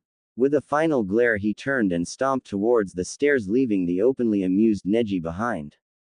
Up where the Sand siblings were, Kankuro grinned at Naruto's performance. "He's so clueless that it's funny, he hasn't noticed the difference in their ability." This caused Gaara to turn his eyes on Kankuro. He was lucky the green-clad ninja was there to stop him. He said, making Kankuro nod. "That Neji guy was holding back, the blonde sure got lucky." Gaara only stared at the scoreboard that announced that he was to fight against Rock Lee next. Just before he vanished in a whirl of sand, he said, "He wasn't the lucky one." Leaving behind a slightly nervous Kankuro, he couldn't mean that it was the white-eyed guy who. Down in the arena, Lee was furiously attacking Gaara only to have his attacks meet an impregnable defense formed by moving sand. Forced into defense by what seemed to be hands made of sand, he did several back flips and finally vaulted himself on top of the monument of seals. There was a moment of silence, while the two combatants stared at each other, that was broken by Guy's enthusiastic, "Lee, take them off." Lee looked confused. "But Guy-sensei, that's only allowed when I'm protecting precious people." His confusion turned to a look of glee when Guy flashed his nice guy pose and yelled, "It's all right, Lee. I'll allow it." With an expectant look, almost like a small child on Christmas Eve, he rolled down his orange leg covers and unstrapped two set of weights that covered his shins and let them fall. "Yosh. Now I can move like the spirit of youth." Naruto only rolled his eyes. He knew the insane weights that Lee walked around with and was probably the only one who was not surprised at the massive cloud of dust and mortar that blew upwards when the weights hit the ground. Nor was he surprised when Lee seemed to blur out of existence only to reappear behind Gaara to give first blow in a flurry of blows that eventually smashed through his ultimate defense. Temari and Kankuro were in shock. No one had ever broken through Gaara's sand before and forced him to use the Suna no Yoroi, armor of sand, but they weren't the only ones. Gaara himself was rather shocked at the speed and strength that Lee was using. Lee was shocked as well. With that moving sand and the sand armor that was covering Gaara's skin, there was no way he'd be able to deal enough damage to win before he would run out of steam. He shot a questioning glance at Guy, who nodded imperceptibly, making Lee smile as he began to untie the bandages covering his arms. At this point, Naruto was getting very interested. He was about to witness the Omet Renge, initial lotus, that he'd heard Lee and Guy talk about. And there it was. With a blinding speed, Lee made several circles around Gaara and then duck under his guard to kick him from below, only to follow him into the air where he wrapped his bandages around Gaara. The effect was quite spectacular as Gaara was drilled half a meter into the ground and began to crumble, revealing that Lee had wasted his move on a Suna Bunshin. Now Lee was on the defensive, his body hurt all over from using the Renge, and all he could do, and even that barely, was dodge the jets of sand that would have knocked him unconscious or worse. Gaara on the other hand tasted victory and was preparing for a final strike that would make him win when Lee suddenly rolled away without the slightest hint of pain. Up in the balcony, Kakashi and Guy were in a heated conversation about the 8 celestial gates, something that Naruto decided he would ask about later. Lee grew stronger by the moment, small pebbles starting to rise from the ground around him, and then he was off. Faster than the eye could follow, he kicked Gaara into air again, then jumped after him. To a casual observer it seemed as if Gaara was bounced around by invisible hands. Hit after hit rained on him from the furious Lee, who was preparing for a final strike just as the muscles in his hands ceased to function. Ignoring the pain, he forced the 5th gate to open and delivered a jarring blow to Gaara, propelling him downwards. Lee then pulled on his bandages to pull Gaara upwards like a yo-yo while preparing to perform the Ura Renge, Extreme Lotus. His fist made contact with Gaara and smashed him to the ground and sending Lee hurling to the other end of the arena. Much to the dismay of Guy and to amazement of most everyone else, Gaara wasn't finished yet.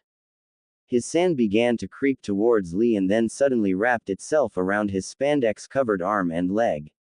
It stopped there though as Gaara paused. Images of his painful past flashed through his mind and the sand moved forward again, then stopped. Gaara dismissed the memories of Shukaku's insane whispers that demanded he feed his opponents to the sand. There were no whispers anymore, no need to kill to silence the unquenchable thirst that was in Shukaku. True, he had killed the rain ninjas, without mercy or hesitation, but they had demanded that they have his scroll, and his sister in exchange for escape. His eyes focused on Lee as more images flashed through his mind, images of Naruto smiling to Lee, who was pumping his fist in the air and yelling, "Flames of youth will unite our villages in peace." He had made his decision and the sand obeyed it, wrapping itself around the boy. Gaara stood up and said, "Referee, it's over." He is unable to fight anymore. Then he, almost carefully, used his sand to place the unconscious taijutsu master on the ground. As he let the sand flow back into the gourd, his eyes widened. Despite his injuries, Lee was there standing in his signature ready position.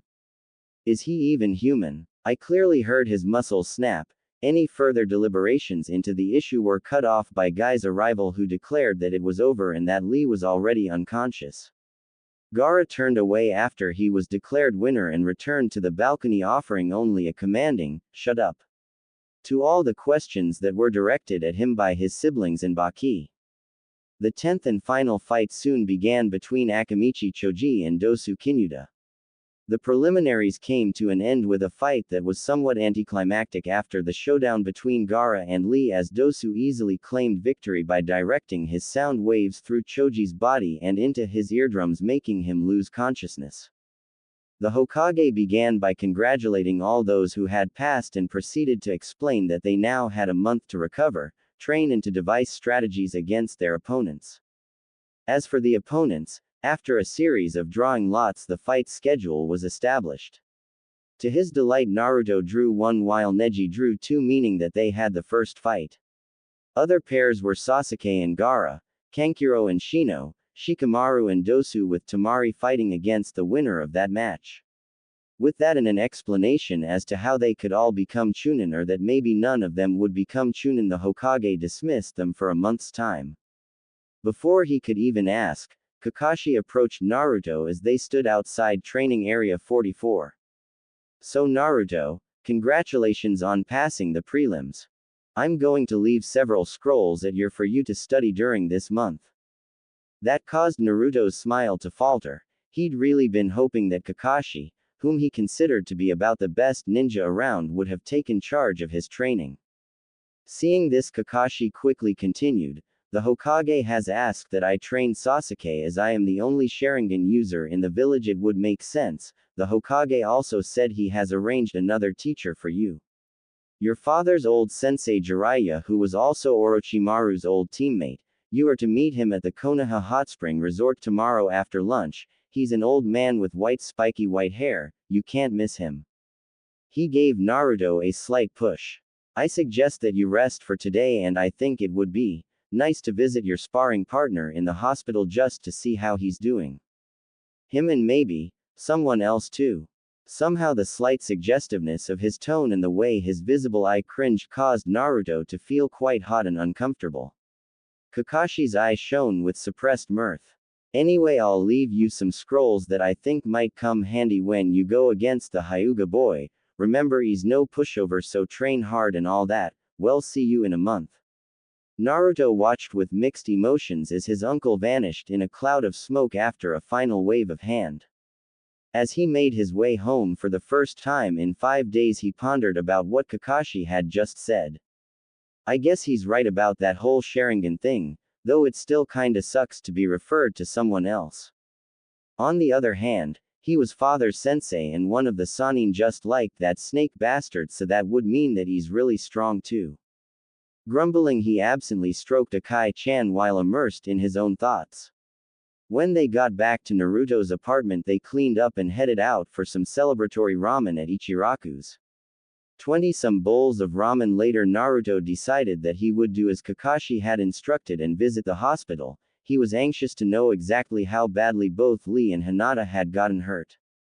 First thing he saw when he arrived at the hospital was Guy-sensei, who immediately ran up to his part-time pupil and began to yell, "Ah, Naruto-kun, it pleases me greatly to see that you take the time visit your fallen comrade despite burning passion for training that you must feel is needed to fulfill your youthful potential." After few moments and several rather harsh glares from the nurses, he calmed down enough to explain in plain words that Lee was expected to make a full recovery.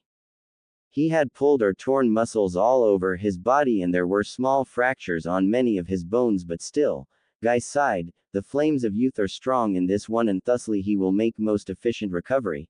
They expect him to be up to norm in 1 month, but I say he'll be back to it in 2 weeks, and if he's not, I'll run around Konoha 500 times, and if I can't do that all, Naruto tuned the rest out.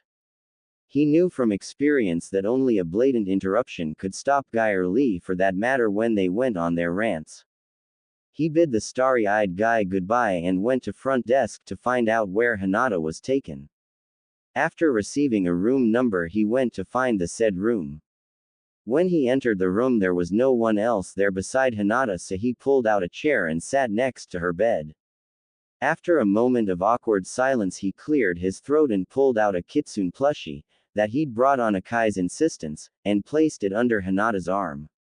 He then looked from her to Akai to the plushie and then to Hinata again and shook his head. Damn it, why is this so hard? I mean, I speak to girls every day and she's not even awake for Cammy's sake. Could it be that No, I will not think about that stuff until I'm done with the damn exam.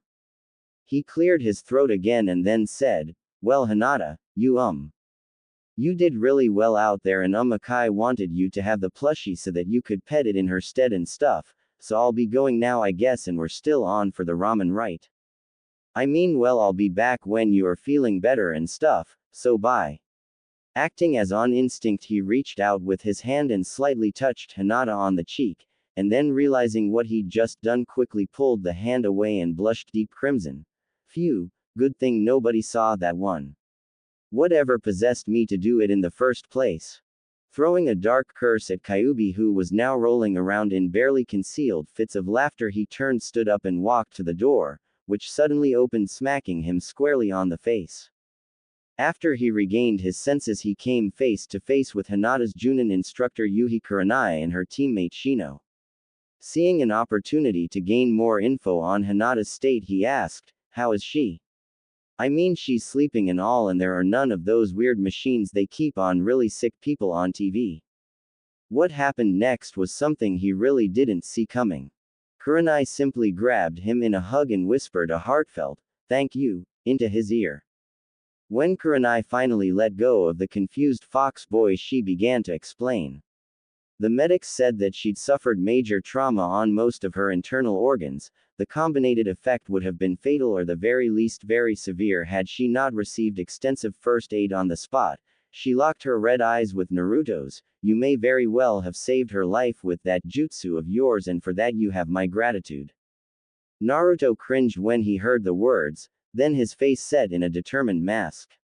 So that bastard Neji was really trying to kill her, all the more reason to whip his lily ass all over the stadium. He motioned towards the sleeping Hinata. So when is she expected to wake up, and will she be alright, and exactly when will she be alright? There was some deeper undercurrent in his voice that apparently was not missed by the red-eyed Junin. She's expected to wake up later this evening or sometime during the night, and she should be out of the hospital in a week, or sooner. If you want to visit her, then why don't you drop by tomorrow around lunchtime? I'm sure she could use the company and maybe something different from the hospital food, but that's just a suggestion. She smiled prettily at Naruto, who was now blushing slightly. Now off you go, you have your own training to think about, I'm certain, and congratulations on passing the exam, by the way. She ushered Naruto out from the room and to the hallway, where he was soon joined by Shino, who simply offered his hand and said, I thank you also, she's a good person. With that, the bug user turned to leave, but was stopped by Naruto, who was already formulating a plan and needed some information. Shino paused to consider Naruto's request and decided that it was worth the time it would take. Before parting ways with him, Shino said one last thing. I'm sure Kiba will feel thankful as well. As for the other matter, I'll speak with him. Gaara was staring at the full moon. Shukaku was always most active during this time, but now, this was the first time in his life that he was able to look at the moon and not feel the desire to kill things. He was actually enjoying his very first moon viewing, when the sound Nin Dosu came to interrupt. After the sound, Nin prattled something about trying to kill him in his sleep and the need to eliminate him so that he would have a better chance of fighting the Uchiha. He was growing bored. You know, you are sort of lucky. He's sealed now. He used to get so bloodthirsty during full moon, but now, you only have to deal with me. There was a sudden wave of sand that engulfed the sound Nin, and a muffled cry followed by a spurt of blood when Gaara's sand crushed the poor bastard. Moron, Shukaku might not make me kill things, but I still don't like assassins, much less sound assassins. He was unaware of the two men watching him. So that's the extent of his capabilities. Or should I say that that's the extent of his capabilities, unless it comes out correct. And don't worry about Kinuta, he served his purpose and wasn't all that useful anymore. Hayate perked his ears. There was the Sand Junin Baki talking to Kabuto, a leaf genin who was to be arrested on suspicion of treason. He listened intently as the two men talked about a plan to attack Kohono, only to gasp slightly when he heard Baki declare, I'll take care of the eavesdropper, it's only one rat there, so no problem.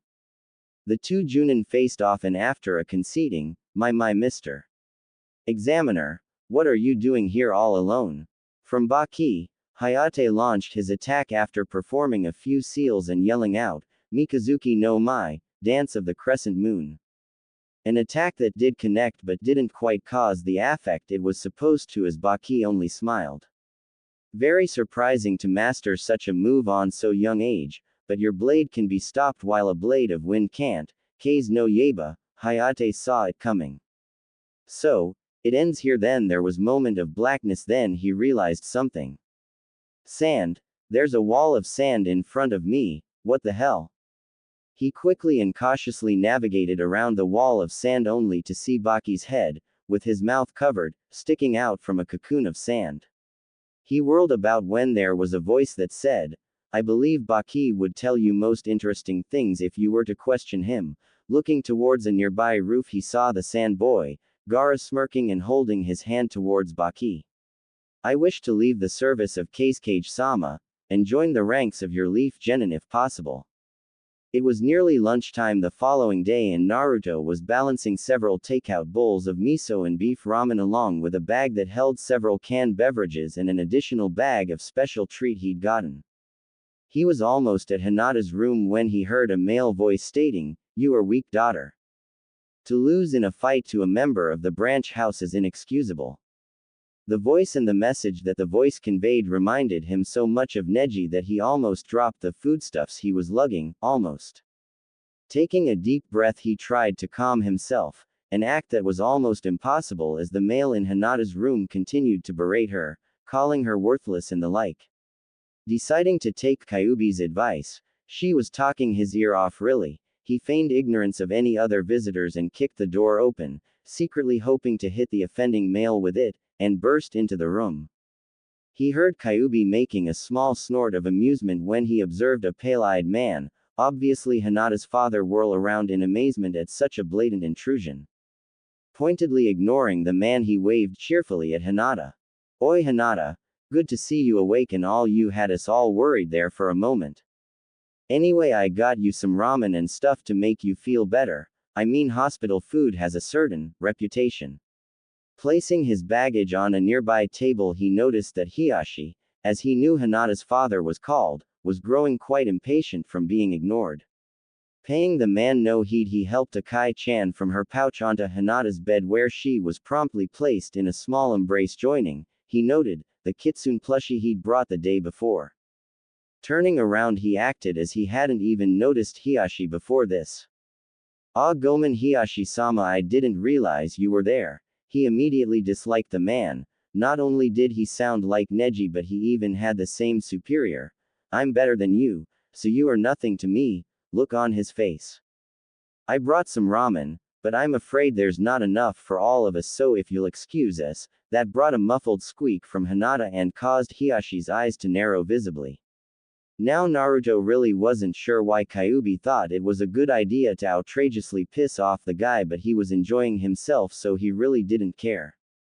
Hiyashi used the moment of silence to deal with this impudent commoner.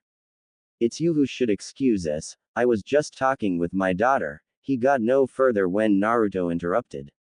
"You mean telling her how she is weak for not winning against someone who is supposedly the greatest genius in the Hyuga clan? How's that her fault? She fought to the best of her ability and you can't say jack about that because you weren't there to see it, were you? And if she's not the greatest genius in the clan, then that's not her fault either." Naruto almost choked on what Kyuubi was telling him to say. "Or am I mistaken to think that you are the one who conceived her?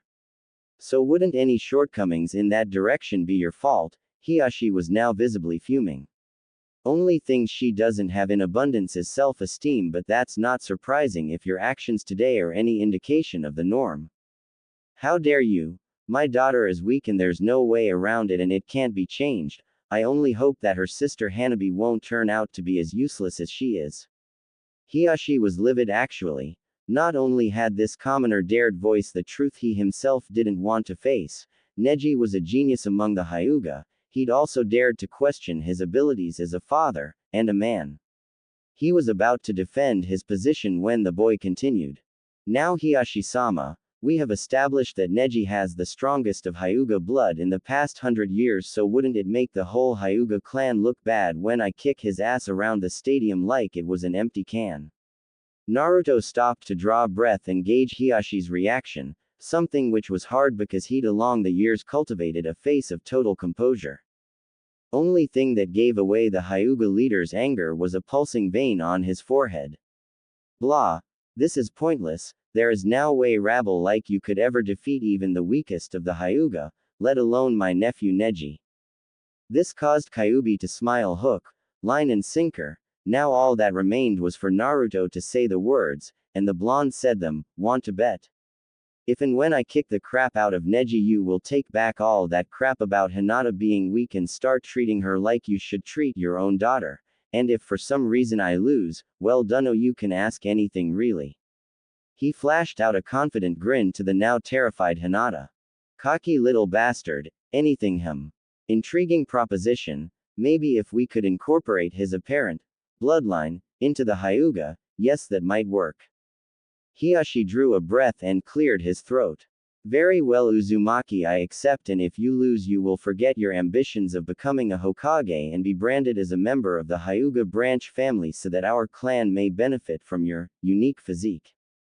He grinned wickedly. "Actually, why won't we just brand that weak daughter of mine you are so eager to protect and marry you of to each other?"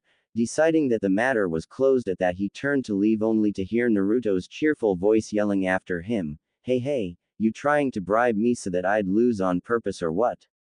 After it was apparent to Naruto that Hiashi was gone and wouldn't come back, he turned to furiously blushing Hinata. Suddenly realizing how awkward the situation was, Naruto blushed as well. Well, you see, Hinata, sorry, I really didn't have the right to do that, but I just couldn't stand by and let that moron call you weak and all. He scratched the back of his head in embarrassment and then remembered something important. Aha, Hinata-chan, I forgot that I brought ramen, here, have some. Naruto busied himself by pulling out a table that he set near Hinata's bed and placed several cups of ramen on it. Hinata didn't notice though, she was totally out of it. First she was being berated by her father only to be fiercely defended by Naruto, who then made a bet with her father that would most surely land them as a married couple, and if that wasn't enough, Naruto had brought her food and had called her Hinata-chan of all things. Then something else clicked. The boy whom she secretly loved had just placed his only dream on the line for her sake. Looking frantically about, she noticed that the said boy had just deposited a bowl of steaming ramen in front of her and had a carefree, almost eager expression on his face. She began to whisper out, Naruto-kun, you must withdraw from this bet, you can't risk your dreams. Naruto only raised his eyebrow in amazement. He wasn't sure how Hinata would react to bet, but he certainly wasn't expecting her to only worry about his chances of becoming a Hokage. He needed time to think, and luckily the excuse was only an arm's length away. Don't worry about that now, Hinata-chan, just eat that ramen before it gets cold and we can talk after that, right? Trying to set an example, he dug in.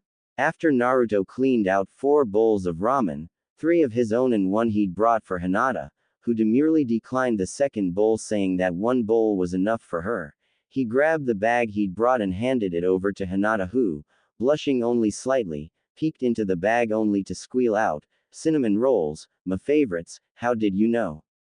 Now it was Naruto's turn to blush, but before he could even begin to explain, Akai cut in. He bullied that information out from your teammate Hinata-chan. That was yesterday when we came to check up on you and brought you that plushie to keep you company. This blatant lie caused Naruto to gasp. He hadn't bullied anything from Shino, just merely asked if there was any food Hinata liked in particular. He rubbed his temples while thinking, damn, I swear Akai and Kyuubi are in league and playing matchmakers. A thought that caused Kyuubi to snort in amusement. He checked the time and noticed that he'd have to meet that mysterious teacher of his pretty soon. Turning to look at the still blushing Hinata, he said, look, Hinata, like I said, I'm sorry about that bet I made with your father, but it just made me so mad when he put you down like that, but don't worry, I won't lose, so you don't have to marry me or anything. He blushed again at the word, marry, but continued, anyway, I have to meet this teacher who's supposed to show me some stuff, so I'll come visit you tomorrow or.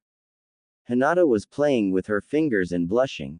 Naruto-kun, I would gladly become a member of the branch house for you, but you can't give up your dream. Naruto decided that if he was to get any reply from the shy girl, he'd have to administer his patented anti-finger playing no jutsu, and so he grabbed Hinata's hands, effectively stopping the nervous motion. The blush didn't diminish, however.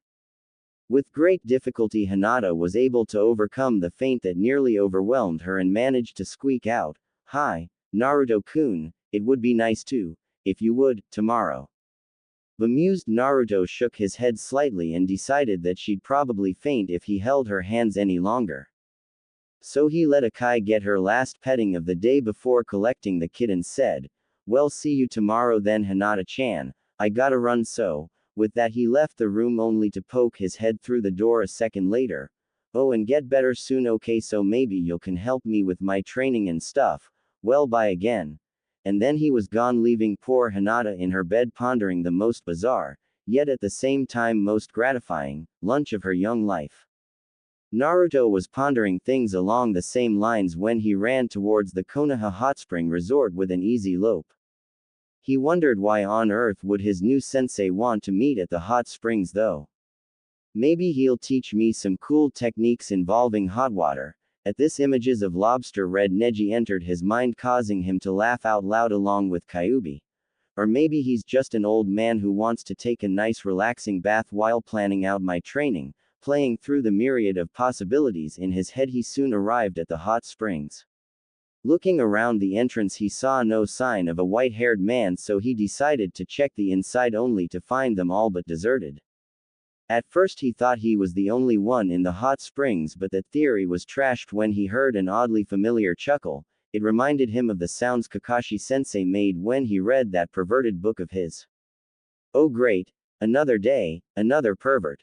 I guess I'll just trash that hentai while I wait for that Jiraiya or whatever. Looking about, he quickly spotted someone squatting near the fence that separated the women's side from the men's side.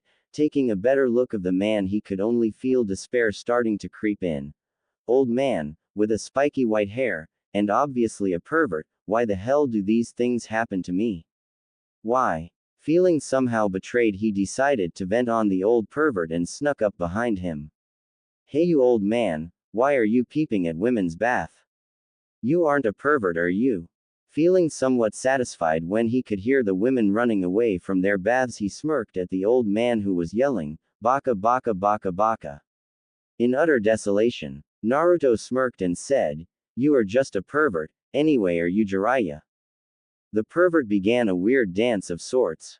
Thanks for asking. I am, Holy Master Sennin, also known as the Toad Sennin or the Great Jiraiya-sama, remember that? Seeing that Naruto was clearly unimpressed, he added, and I'm no ordinary pervert. I gather data at the hot springs for my novels. I'm a writer, you see. Jiraiya whipped out a book labeled, Ika Ika Paradise Volume 2 feet, causing Naruto to point his finger at the book and stutter something. So you are familiar with my works? His expression turned gleeful. To think that so young would know my works. This is getting pretty popular, I see. He was totally devastated when Naruto began to yell, "Ah, that's the dirty book that Kakashi-sensei reads. You are even worse than he is if you write that smut." Naruto shook his fist. And you are supposed to train me not peep on women. Kakashi. So this is Arashi's brat. Hey, all he would need is a change of clothes and he could easily pass for the young Arashi. Hell, even the attitude is similar. And if he has truly begun to absorb Kyuubi, it would be interesting to train him. Grinning as an idea formed itself, Jiraiya cocked his head. Train you? Why should I train you? You are just a brat who interrupted my data gathering. But seeing as you have potential, I might consider it if you fulfill my request. He began to shape a female body with his hands. Bring me a fruit that has matured like that and I'll oversee your training. Naruto was barely able to restrain himself from strangling the pervert and being sick over the cheesiness of the hentai's request when Kyuubi made a rather evil suggestion. Now he was barely able to restrain himself from buckling over in laughter as he yelled, "Hey Arrow Sennin, I'll get you your matured fruit in a flash, just you wait." As he took off in full run, leaving behind one happy Jiraiya. I was going to train him anyway, but if he delivers some sexy babes, well, who am I to complain? Teehee. Only a few moments later, Naruto returned and presented the matured fruit with glee, causing a Jiraiya to fall flat on his face. When he got up, his sweat dropped as Naruto was happily and quite extravagantly moving his hands over the large watermelon and chattering about how it had matured nicely. Sheesh, what a moron. Maybe Sarutobi-sensei was wrong about this kid. He began to twiddle his fingers with a lustful expression on his face. You brat. I need sexy babes to inspire me. Naruto's face fell. He really didn't want to resort to this, but apparently there was no alternative. A quick handseal later, Naruto transformed into a blonde girl, causing Jiraiya's eyes to nearly burst out from their sockets. Drool began to fall from the pervert's mouth as he yelled, "I like you." Causing Naruto to think he's a moron. The drooling pervert was circling around Naruto, taking in all the details and spouting inane babble. What do you call this jutsu? And, you are a genius. Naruto was sweating slightly. I seriously begin to think that all adults are perverts. He thought while trying to compose himself. Hey, does this mean you are going to train me then? The pervert nodded enthusiastically and stated that there was a condition. Now puzzled, Naruto asked, what condition? Causing Jiraiya to turn around and poke his fingers together.